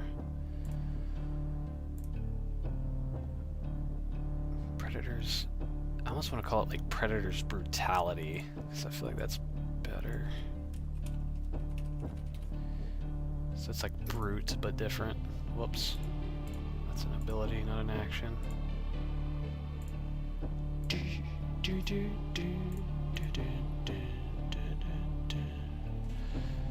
Okay.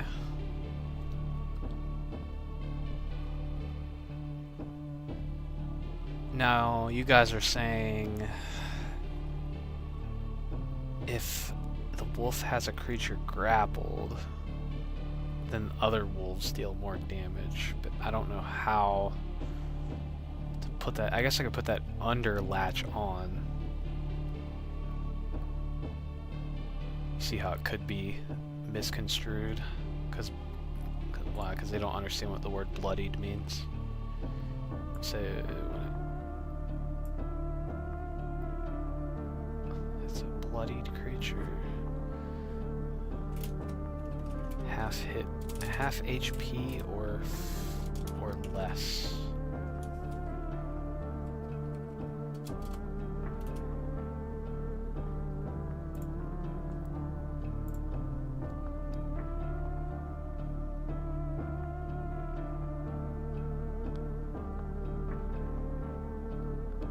One creature grappled by both the wolf and at least one of the wolf's allies must succeed on a DC 11 con save or take X piercing damage.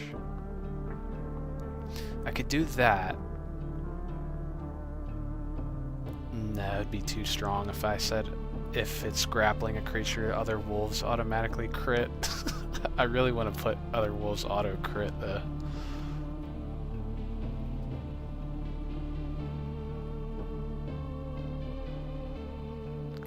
See, I can add that into latch on. So I can take out this. The wolf can end the grapple as a free action. That's like everybody knows that. At the start of each of its turns, while grappled this way.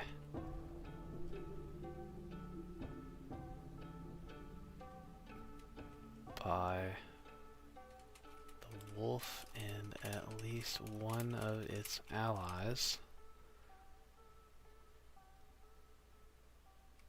the creature must succeed on the saving throw.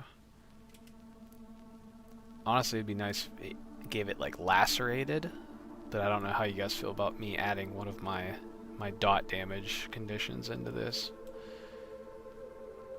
Could take extra piercing damage and be lacerated, or just lacerated. Could a wolf make you like bleed in some way? That's like a good thing to think about, because that could be like a third way it could use its wow, it would be good.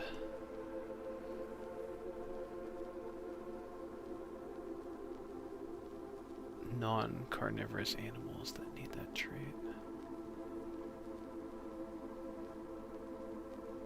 Natural brutality. Okay, hold on. While grappled this way by the wolf and at least one of its allies, the creature must make... Wait, hold on. Because it already is making a saving throw, right? Or does it not? So when it latches on, it has to make a strength save. On a failure, the wolf latches on to the creature. It is grappled and takes 1d4 piercing damage at the start of its turn. While grappled this way by the wolf and at least one of its allies, the creature must make a DC strength. It'll go off of the wolf's strength. Con save. Whoops. Strength save. Con save. Failure. Alright, Zane. I will catch you. Yeah, we're probably playing Saturday night as long as everybody can show up.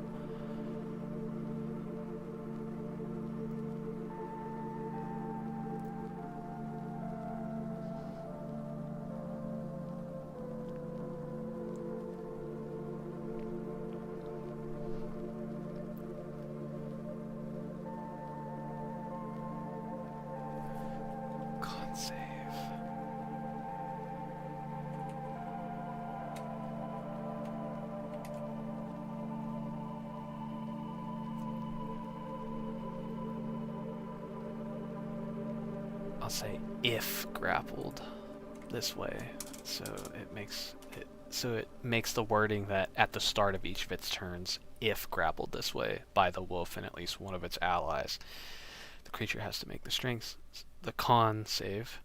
If it fails, it takes 1d4 extra damage.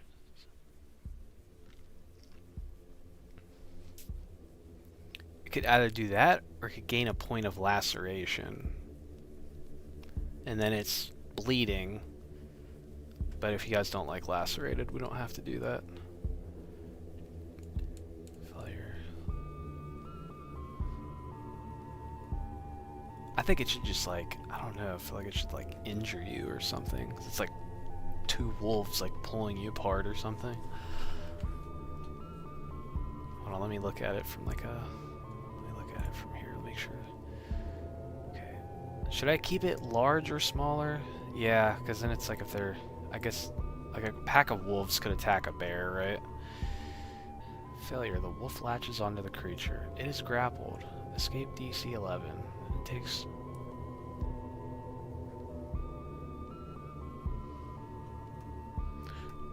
I could even say it's not grappled. It's just the wolf is like attached to it, but also that be kind of hard to... You're still like dragging a wolf with you when you're moving.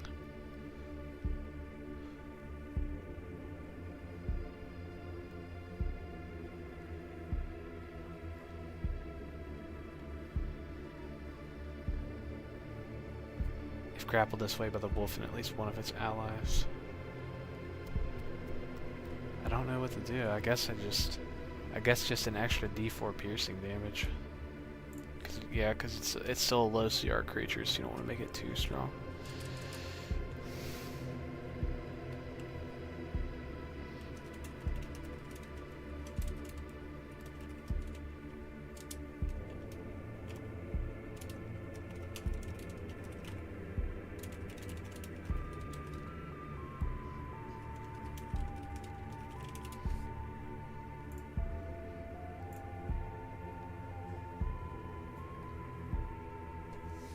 So it has to make that con save. If it fails, it takes an extra 1d4. Wait a minute. Doesn't make sense. Creature takes an extra 1d4 piercing damage. So we'll just say it takes an extra 1d4 piercing damage. So it's just on top of the 1d4 that it's already taking. Which, if it was grappled by another wolf, it'd be taking another d4. It would be taking 2d4 from each wolf grabbing onto it. Being a canine and a hunter, I think it would be good if the wolf had expertise and perception skill. Yeah, that's why I was thinking like giving it the bleed condition. But they can only do that if two wolves are attacking the same creature. So it would have like one stack of bleeding instead of that 1d4 piercing damage. So that, because the bleeding happens at the end of the creature's turn, so it's not like they're getting nuked with damage all at once, and they can still heal it before the damage goes through.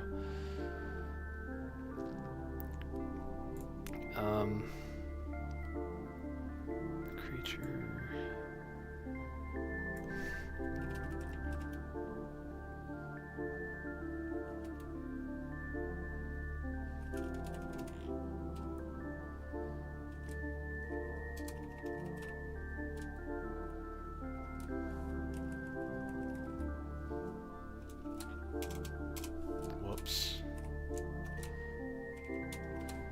bleeding is 2 points of piercing damage at the end of each of your turn until you receive magical healing or somebody gets you with a medicine check from a healer's kit.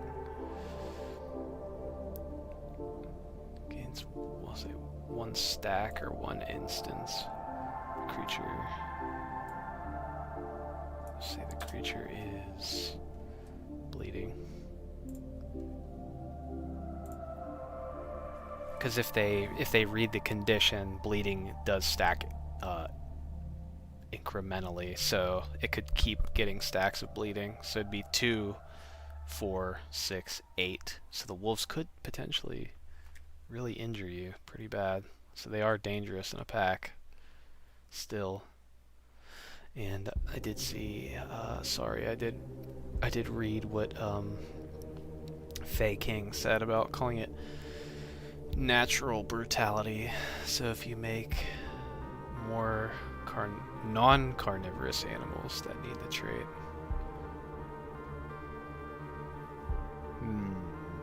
Would a herbivore like do that though? I don't know if a herbivore would do that.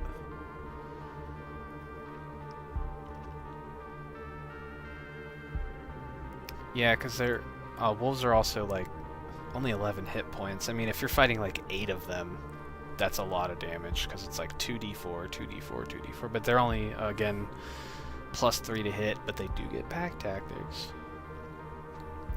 I don't really know what else would we add, or is that good? I mean, I don't think they don't really need anything else, right? Or do you think they should get like some other action? Animals in D&D are very poorly made. Yeah, they are definitely an afterthought. Like, I think like T-Rexes even, those aren't as strong as they should be. Those should be dealing way more damage. Like, all the dinosaurs need to be reworked. All of them.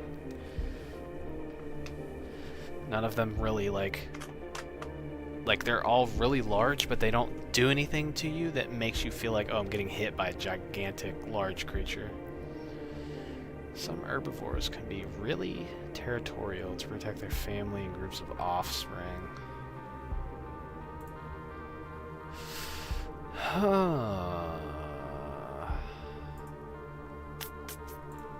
So you think I should call that natural brutality then? Natural brutality.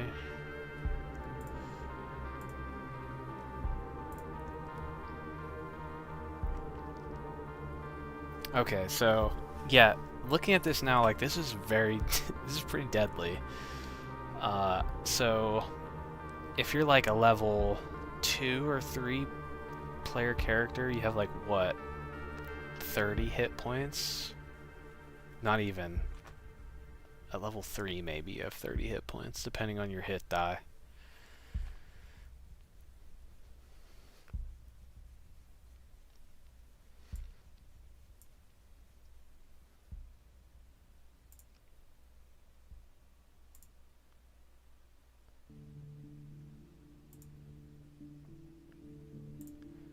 Yes, it is.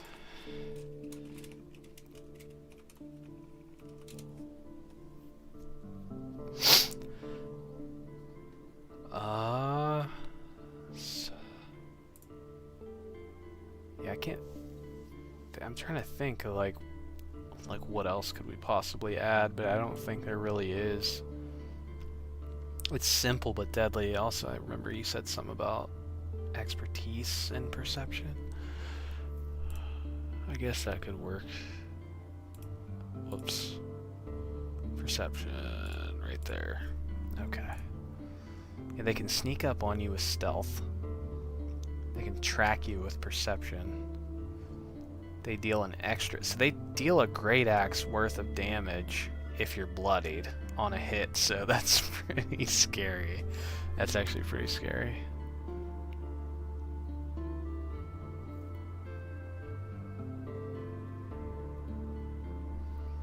Hearing and smell. Yeah, they have hearing and smell. That seems good. to be honest.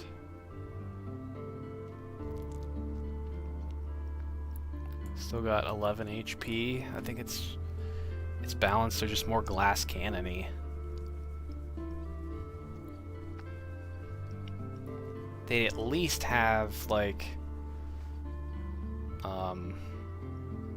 what's it called? They at least have something more than just a bite. They can latch on to you now instead of just biting you. And they still deal a lot of damage. That's like scary. It's pretty scary.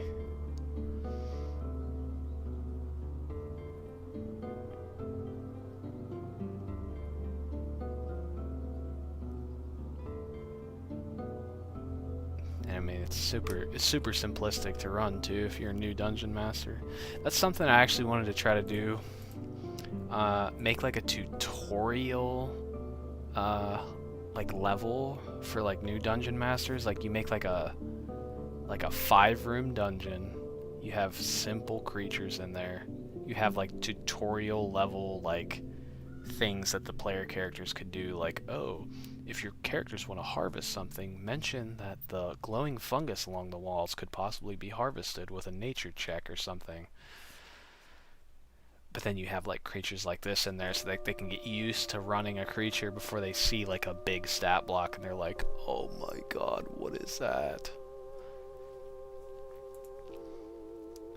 Well, we're gonna save this stat block. We're gonna post this one also.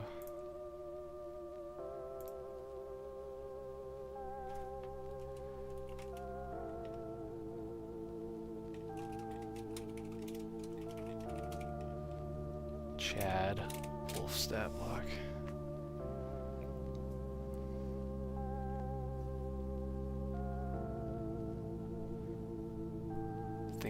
I think that's pretty bueno, if I do say so myself. Let me look. I just want to look at the T-Rex real quick. T-Rex. Do we have those in the standard thing? They can't copyright T-Rex, can they? Tyrannosaurus Rex.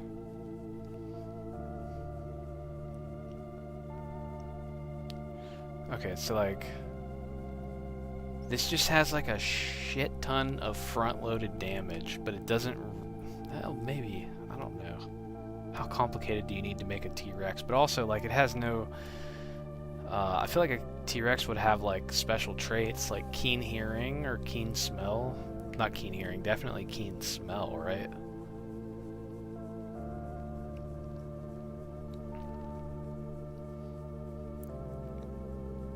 25 strength is pretty crazy.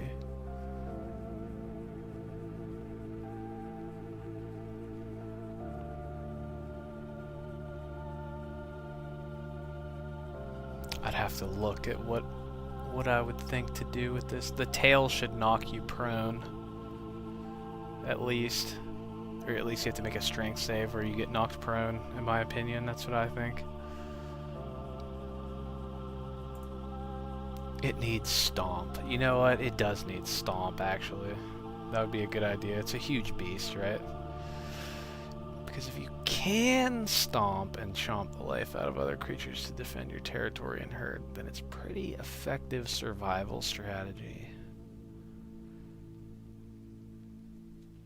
Yeah, like an elephant like coming up with its legs and slamming down on you, that would be pretty cool for an attack. The T-Rex needs stomp though. That's a good point. Oh, what? Oh wait, never mind. Okay, I did do that. Yeah, I'm posting these. If I make stat blocks on stream, I'll try to post them in like the homebrew area, just so they're not like legit reworks yet, because they're not with all the other things that I want to make. But a roar that scares creatures, yes, that's another good thing that it could have. Me music. There we go. Should I make a wolf pack just for you guys real quick?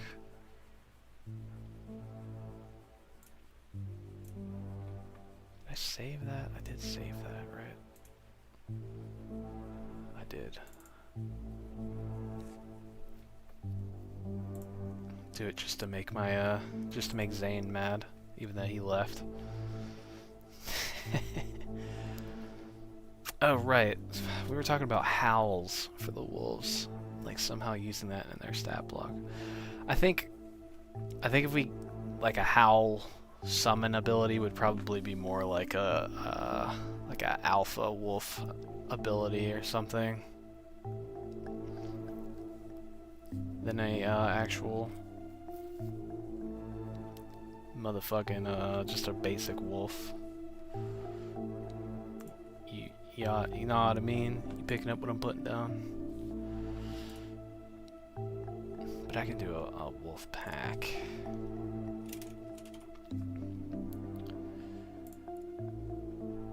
This will be pretty easy actually, because my pack of hounds.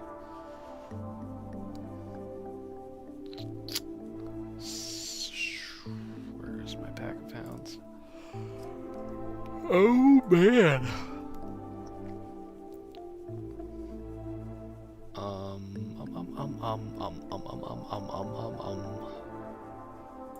Here we go. Wolf. Or guardhound, where is it?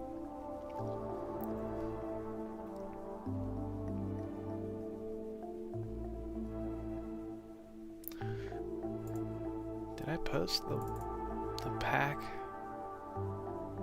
to the Discord? Because I don't see it in my files. The pack usually has 8 wolves. So we won't make it a gargantuan pack, maybe. Maybe we'll make it a huge pack of wolves. Because huge is 9. That would be like 9 squares. I could fit 9 medium creatures, so that's like just about.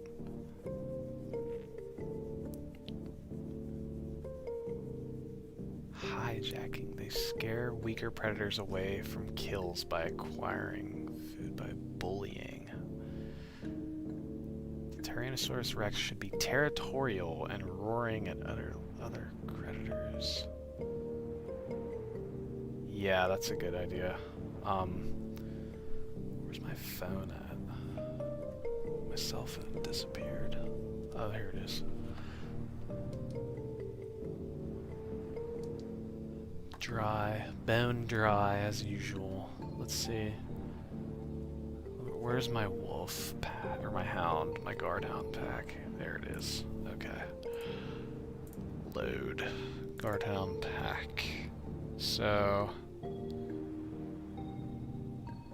this is going to be a huge pack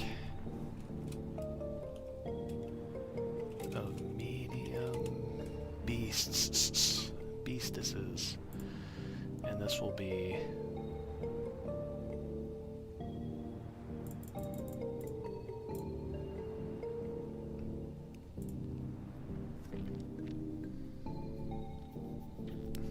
it's actually not very high HP, because normally I do 16 d20s to represent 16 of them.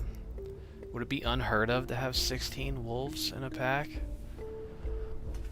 I don't know. I'm not up to date on my wolf facts.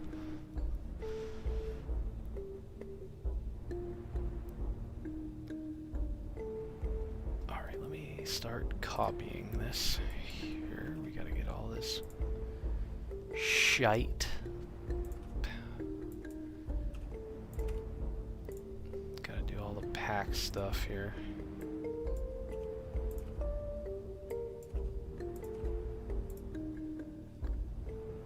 Keen, hearing and smell. We got all that. And reactive. Bam. Bigly.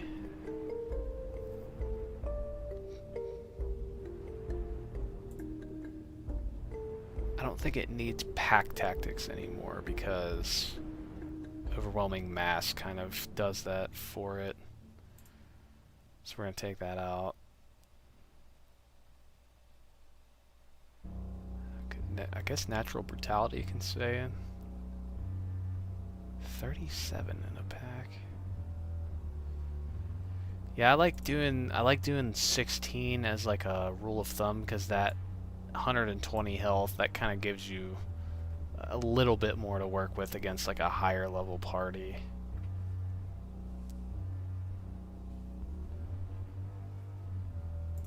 Because that's kind of what packs are for, high level stuff. Area of effect, multi-target attacks and spells.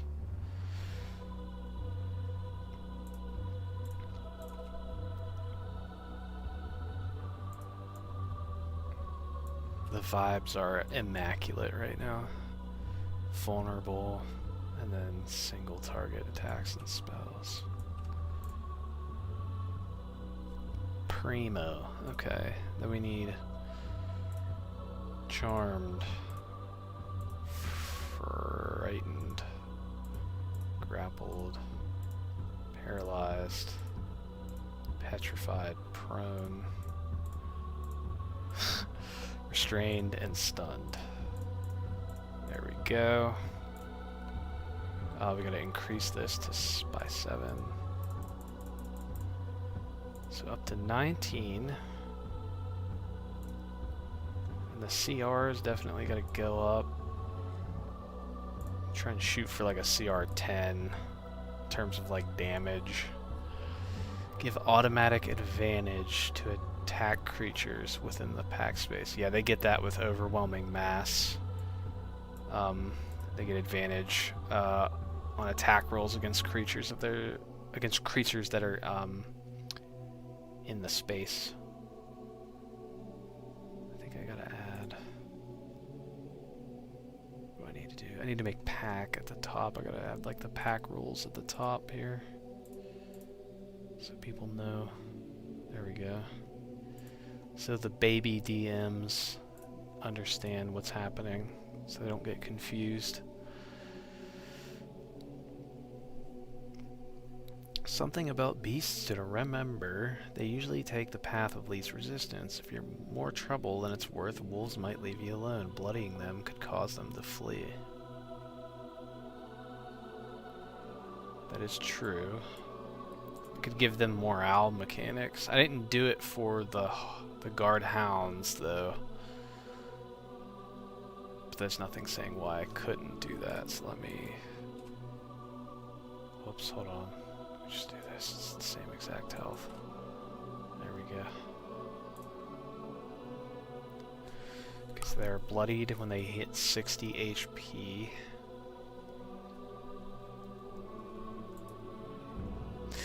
Although I did see a couple people don't like the morale mechanic. Because they're like, why do they have to run from combat? So like almost, it's like part of me just wants to leave that up to the DM to decide whether or not they want to do that. Must have an action like Brutal Shred. Honestly, I kind of have that in... I have Pack Mauling. Let me copy the...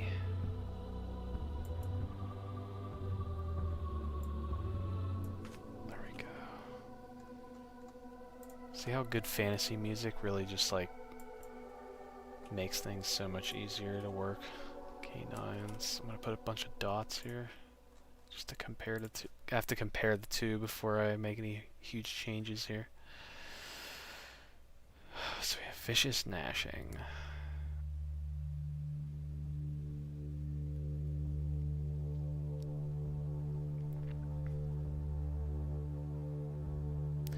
So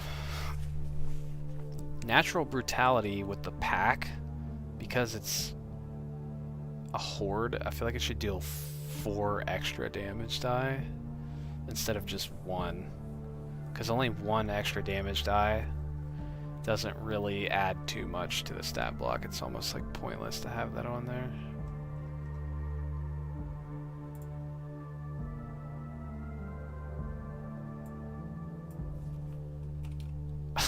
is gonna be pretty funny. Okay, so I'm gonna do that for now, unless somebody yells at me not to. Beasts tend to be... Hold on, let me do... I want to make sure I stay consistent with myself, so I did the horde action for the Nothics, so I want to call this a horde action.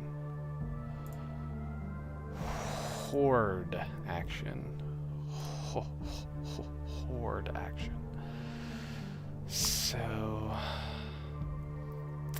Okay, I see how I did it. Alright. So we got pack mauling.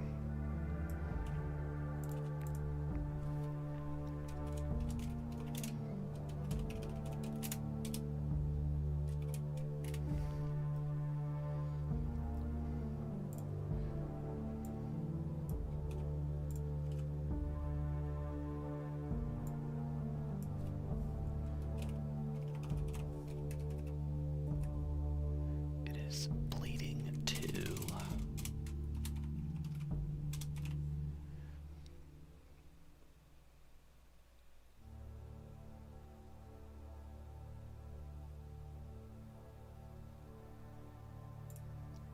Okay, that's good.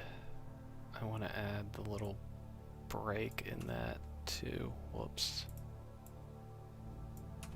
Here we go. And I want these to be bleeding and not lacerated. Get out of here, Nat.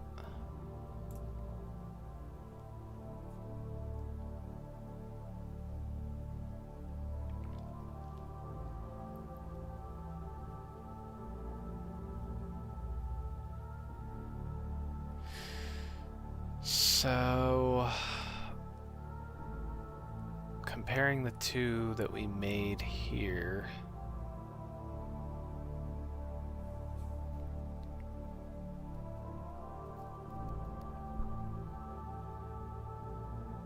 I guess we should just say it.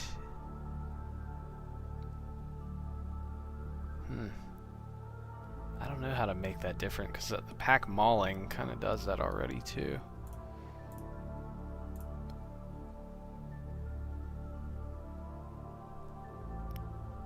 Again, it doesn't have to be a super complicated stat block.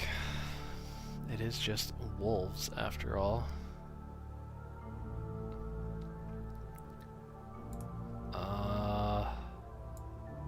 Let me just delete that and do that.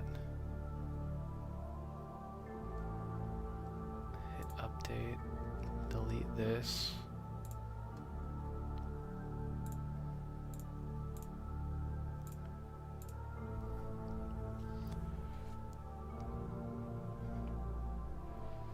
That kind of fills it out. I mean, I don't really know what else I would do with this, right?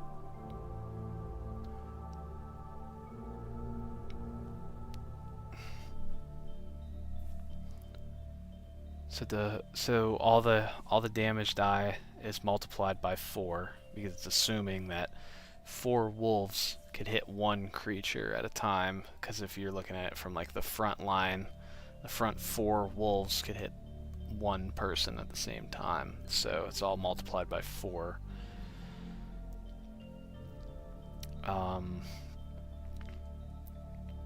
If the hound is grappling a creature, it has to make the strength save or it's pulled prone.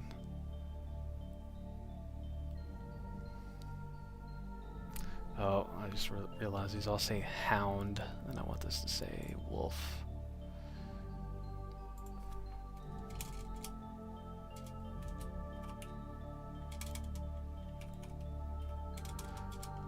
W-O-L-V-E-S. If the wolves are grappling,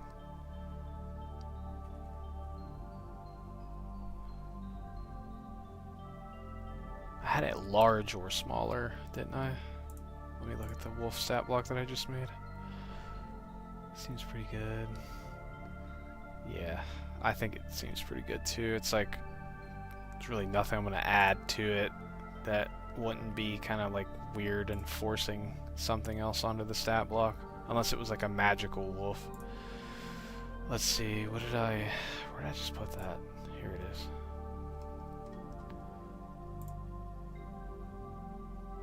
Okay, no, it's medium or smaller. Latch on is large or smaller. I see. The wolves. Vicious snatching. Larger, smaller creatures. The wolves. Latch onto the creature. It is grappled and it takes that at the start. We can take that out.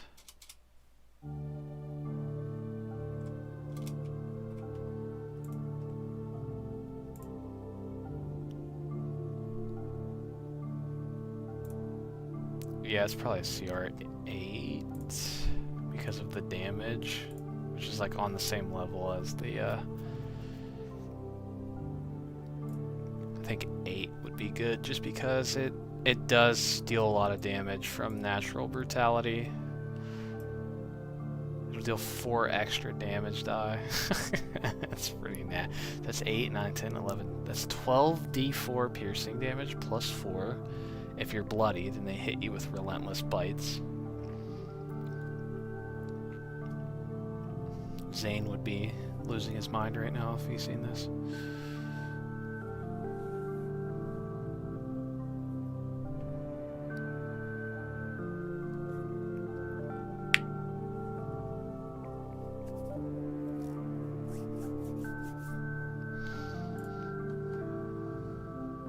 This looks good. I don't see anything else to add. I don't like this little empty space here, but there's really nothing else to add. I can't unless I like move something else around. Let me see. There we go. Bing bong. We got it. Put that in the Discord as well. Where'd it go? Wolf pack. Where's it going? Oh, I'm just blind. Never mind. Here we go. Maybe. Possibly. Why is it coming up as 1?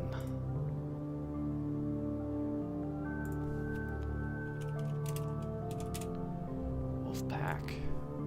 Delete that, delete that, delete that. Refresh.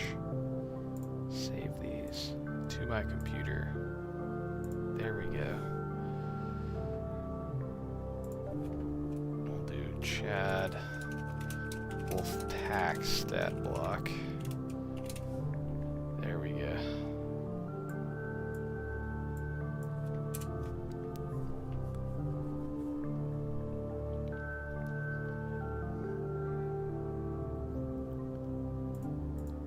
Power to affect a huge creature.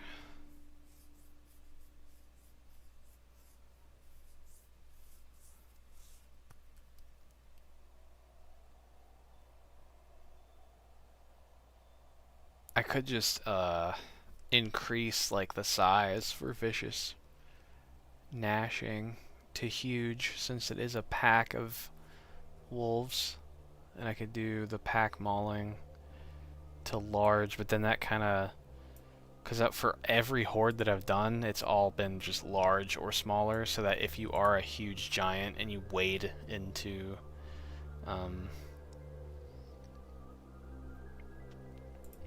advantage on tracking creatures they have injured, they already have advantage for,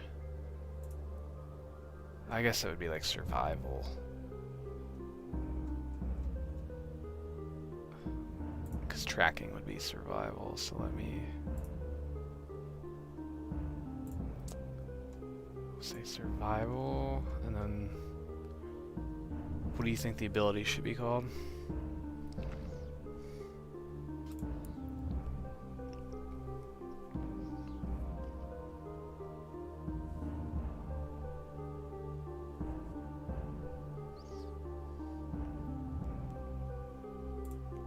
Something like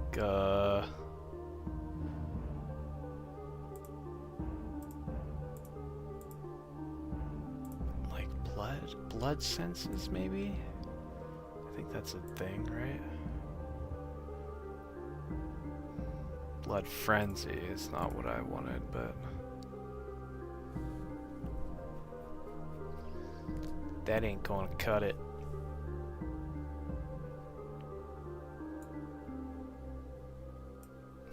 I was gonna say bloodhound, but that wouldn't make sense either. I mean, it kinda...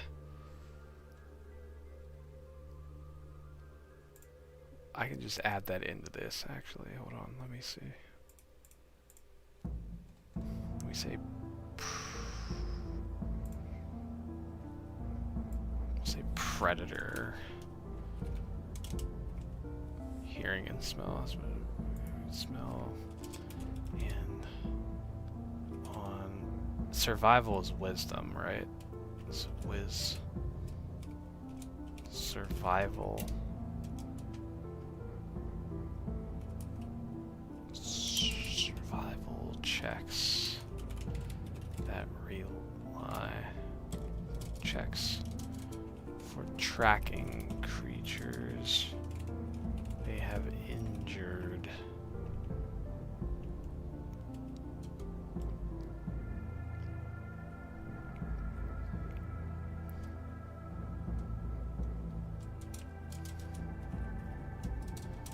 They have bloodied, we'll say.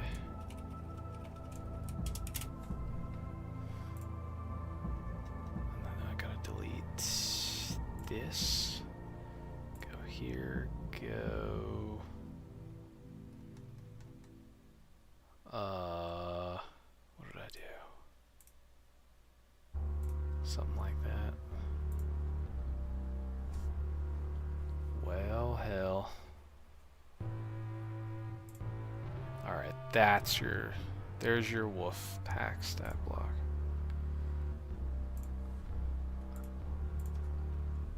Delete this. View, save. We will delete the one that I posted. And then we will post a new one in the homebrew part of the Discord.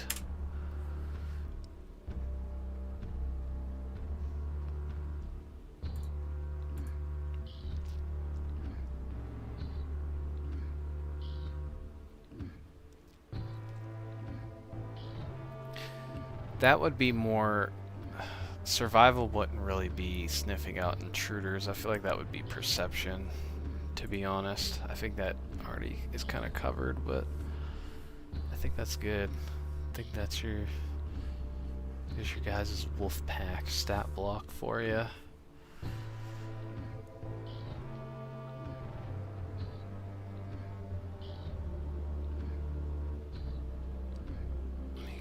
That out. Well, I think that about does it for my stream tonight because I am losing energy.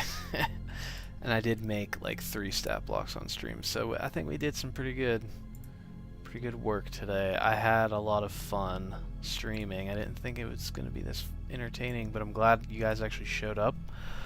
At least some of you showed up to like hang out. I think it was pretty fun. It was pretty relaxing, real chill. This is just what I wanted. Just to have a real chill. I'm glad that I have a community that likes to come hang out with me. And I think what I kind of want to do with this is maybe take like somebody's request for a creature and then like make that creature on stream. I think that would be really fun to do, in my opinion. But happy Hall of Wieners. Happy Hall of Wieners to you as well, my friend. Yes, Faye King, I will see you next time. Hopefully you show up for another stream whenever I do decide to do one. Maybe I'll try to start doing them like consistently on a schedule if you guys like to come hang out. So yeah, man, I like having you guys to interact with. It's pretty fun. It feels pretty cool to like actually talk to you guys. It's pretty entertaining for me. Yeah, I think that's gonna be DM Dungeon Mastery signing out for the night, and then I will catch you guys in my next video, which is gonna be a collab. So those of you that are in here, which I think there's only like 3 of you, there's gonna be a collaboration video coming up with a completely custom creature that I made from scratch. So keep an eye out for that. I'll catch you guys on the next one. Thank you for joining me. Peace.